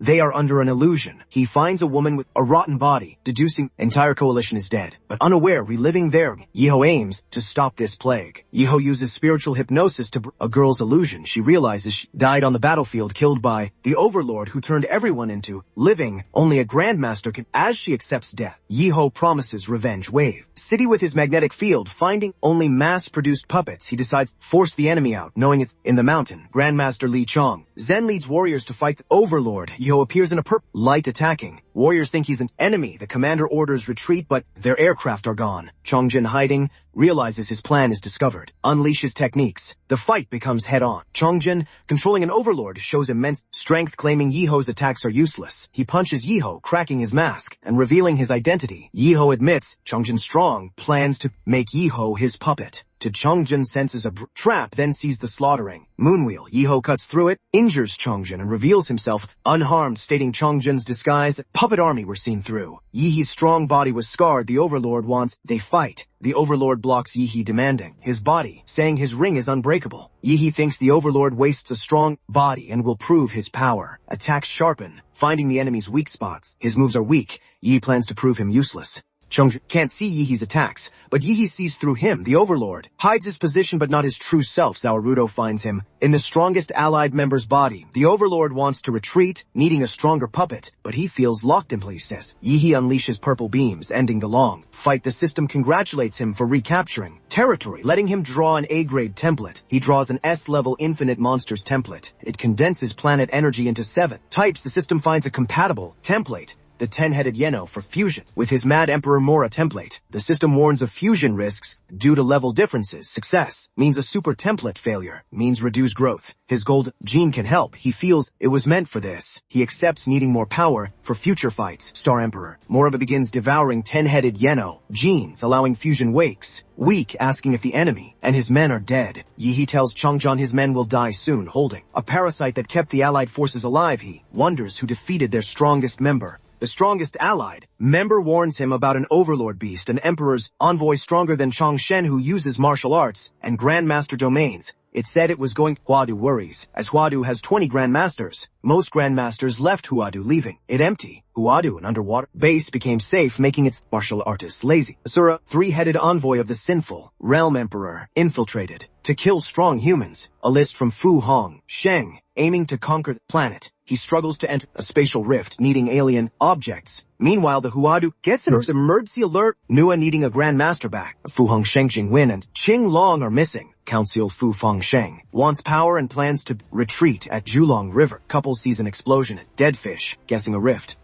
The envoy appears. Command is shocked. Director Wang Jiang is stressed. Top specialist away. He needs to buy time. 4 martial artists fight the envoy to stall. Envoy calls them weak, kills all 3 instantly. Dragon, Sparrow experts and bombers arrive, but missiles can't harm him. Only martial artists can. Envoy was waiting for strong. Director Wang Jiang gets reports. Section chiefs died. Division suffered heavy losses. 4 grandmasters died. He needs Hong Jingwen or Qing Long, but they're unreachable. He decides to release special combat forces to their danger. The envoy walks through the city, killing martial artists. Disappointed with Dragon Sparrow. Odd-looking special combat forces arrive and attack the envoy. Is angry. They look down on him. He senses powerful energy from the sky metropolis and shifts his target. Main head opening its eyes to finish surface fights quickly. A special combat unit. Martial artist taunt. The envoy unleashes domain, crushing the martial artists. He can't believe they were so easily defeated, proving humans are. He flies to the Sky City, hoping for a challenge. The city's shield activates, but can't stop him. Anti-aircraft missiles don't harm the envoy. He notices the powerful humans aura vanished, thinking they escaped.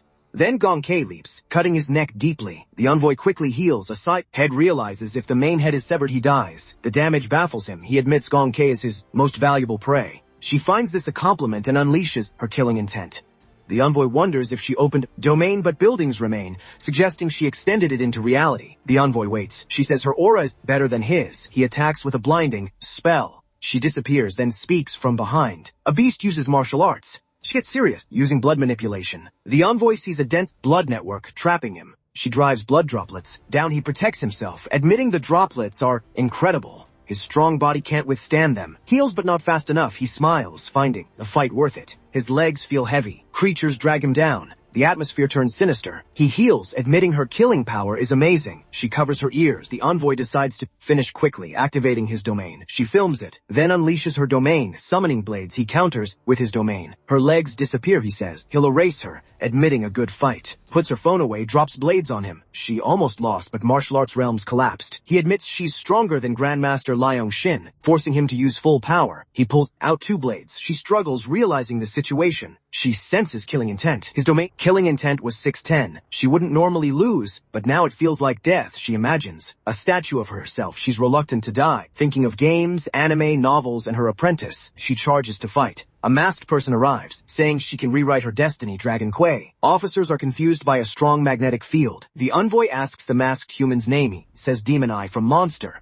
This shocks Kay and the envoy. The envoy is puzzled. Fu Hongsheng never mentioned them. He decides to kill Demon Eye using a slash technique. It fails. He sees bright energy behind him, which crushes him. Yihee realizes his new template is enough for envoy. He tells the beast to stop pretending. The envoy finds this interesting and lunges Yi with Eye of Cause and Effect, sees everything in slow motion. He uses the envoy as training, creating clones with cellular refinement. Clones encircle the envoy, powerful but fragile. He adds Hellstar's light energy. The envoy prepares to strike. Yi freezes time, activating all clones for nuclear immortal slaying formation.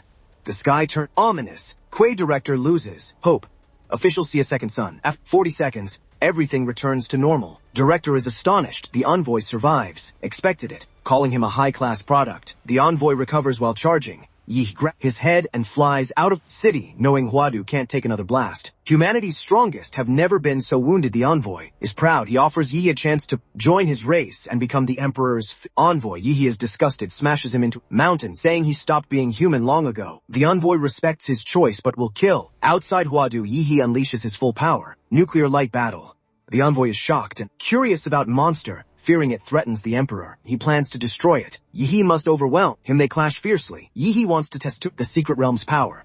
The envoy warns him not to be arrogant, saying he's too strong for a human. They fight. The envoy admits monster is a threat. He steps on a spore, triggering thousands more. These YH cells combine Mora and Yeno cells, seizing the target's mobility. The envoy sinks into spores, struggling. Yi explains Mora's cosmic cells infect planets, assimilating organisms. The envoy is infected with advanced cells, forcing submission. He transforms into Yi's obedient avatar. Yi makes him do silly things, explaining YH cells came from Parasite. Kingpin at Dragonsparrow HQ, the direct learns a masked man caused disguise phenomenon. He hunts overlords, not reclaiming cities. Gonk contacts him, shaken, saying the man is Demon Eye from Monster. Director and assistant are confused. Everyone is shocked. The director wonders about power and why they appear. Now suddenly, the envoy pet appears above the city with Yi on his shoulder. The director is confused as Demon Eye hunts overlords. Surveillance cuts off, but life sensing shows Demon Eye took Asura far from Huadu. The director is disheartened. Once powerful, the nation is now weak, invaded with no one to stop it. They hope a mysterious organization member can stop Asura. 4 section chiefs died. Most elite troops are wounded or dead. He blames himself. The 9 families fled. This Huadu events cause internet uproar. The president is informed and clarifies the situation. He claims inside info, explaining city events, including Dragon Sparrow's failed special forces. He's confident Jingwen, Qinlong, Hongzhen will arrive soon. Top experts have appeared in Huadu. They're missing. This incident is worse than 12 cities falling. Things will change. On Liuli Island, the Kai family welcomes guests from the Northern Commonwealth. Despite past conflicts, business continues. The Northern Commonwealth head wants to skip formalities due to time. If intel is right, great CIA's last 2 grandmasters are missing. North Berlin isn't the only threat. Yi makes Asura part of his group, renaming him Hook. Hook is honored. Yi builds his force. He decides to visit the Mad Doctor's base, but realizes traveling openly with Hook could cause rumors. He turns invisible. A forest, he sees demon trees with eyes which frighten him. He charges, but the tree speaks in the Mad Doctor's voice, telling him to stop. The Mad Doctor reveals the forest is made of biological monitors he created. The Mad Doctor engineered the forest to speak. He invites Yi to his base. Yi is surprised by its speed. The doctor explains he sells a self-healing factor from his blood to fund research. He also seeks candidates for vampire transformation to benefit Yi's organization, needing Yi's approval. Yi agrees, but no force. The doctor explains his research. Black and red biomass created a unique cell, found past experts, turning them into his research team for Yi. Inside the base, Yi sees cyborg laborers. The doctor explains they are modified brains, showing by speaking through one. Yi wonders where his real body is. The doctors he turned his body into a brain using biomass to research. Yi says he's fine with whatever makes the doctor happy. Explains the Asura outside is his external body. His will can transfer to it. He forbids experiments on it. The doctor promises to care for it. In an aquarium, the doctor presses a button, introducing Project Artificial Demora. He created a creature from Yi's sacred object genes enhanced by biomass. It has Yi's nuclear fusion talent and biomass's adaptation. This is his best creation. Yi has a premonition. Will this land on Xiaong Island, which it attack? Side Yi gives him YH cells. The doctor thanks him. Yi decides to return to Huadu. Hard work. The plan to reclaim Great Xia succeeded. With secret help, the country rejoiced. But then, curfew was imposed, and the country entered a state of war. Travel and communication were banned. Police patrolled. Drones flew. Supplies were restricted. Everyone sensed a crisis. Conspiracy theories arose online but were suppressed to prevent chaos. In a modernized Huadu, with skyscrapers, Yi believes it lives up to its reputation as a tech city. Destroyed streets are restored as if no battle happened. It's Yi's first day interning at Longgay. He meets Linhu, a staff member, who knows he's a special student. He calls her senior, introduces herself as just staff. She points to his desk, saying she's busy. He asks if she's the only one from the 1st Division. She says the 1st Division was guarding the frontier during the Huadu attack, so they kept their strength. Now, due to other divisions' losses and foreign greed, the 1st Division has much work. She's exhausted, hasn't slept in 30 hours. To help, he offers her substance from his black and red matter that improves brain function. She drinks it. Alerts come in about riots in border cities. 4 agents are sent, but 1 more is needed. This annoys Linhu as she was about to eat. She tells him the mission is his. He wants to go. Citing Qinglong's recommendation, she thinks he has potential, not strength, and warns him of danger. He creates an illusion of food to convince her. Curious, she asks if he's an illusion master, explains he saw her tiredness. She says specialists resist illusions, but he hypnotized her to name favorite dishes. She admits he's a genius, and they should develop his talents, but he flees, leaving medicine and a note for her recovery. The frontier is still polluted. Yihi, disguised as an old man on a bus, protects himself from the air. Nua's intel says 3 ace agents stopped terrorists, but they're just foreign pawns. Yihi aims to find the root cause from shadows. A van stops the bus. A tattooed man exits, demanding the driver open the door. Yihi recalls Great Assi was once safe. He thinks hijackers are backed by someone. A bandit tries to calm passengers, saying they're not robbing, just needs cooperation. He lashes out at scared passengers, then introduces 2 big men as tattoo artists. He says everyone must get a heart-piercing arrow tattoo. Yihi recognizes it from Nua. Angry, they force people. An old man yells, "Bandits!" The underling swings a machete, accidentally cutting the leader asks if he's rebelling. The underling explains it was an accident. The leader orders his men to kill him. The leader turns back to find his men collapsed, bloody. He's surprised by his underling's skill. Everyone charges the underling, but the leader's pawns are also destroyed. Yihi reveals himself to the leader. The underling still shouts his innocence. The bewildered leader asks Yihi's. Yihi grabs his face, drags him to the van, throws him in and drives off. Passengers are confused, wondering what happened. It seemed like people came, demanded tattoos, then fought silently. But one passenger clarifies it involved the person in the back of the bus. The link to the next episode should be appearing on your screen. Just click on it and you can watch it.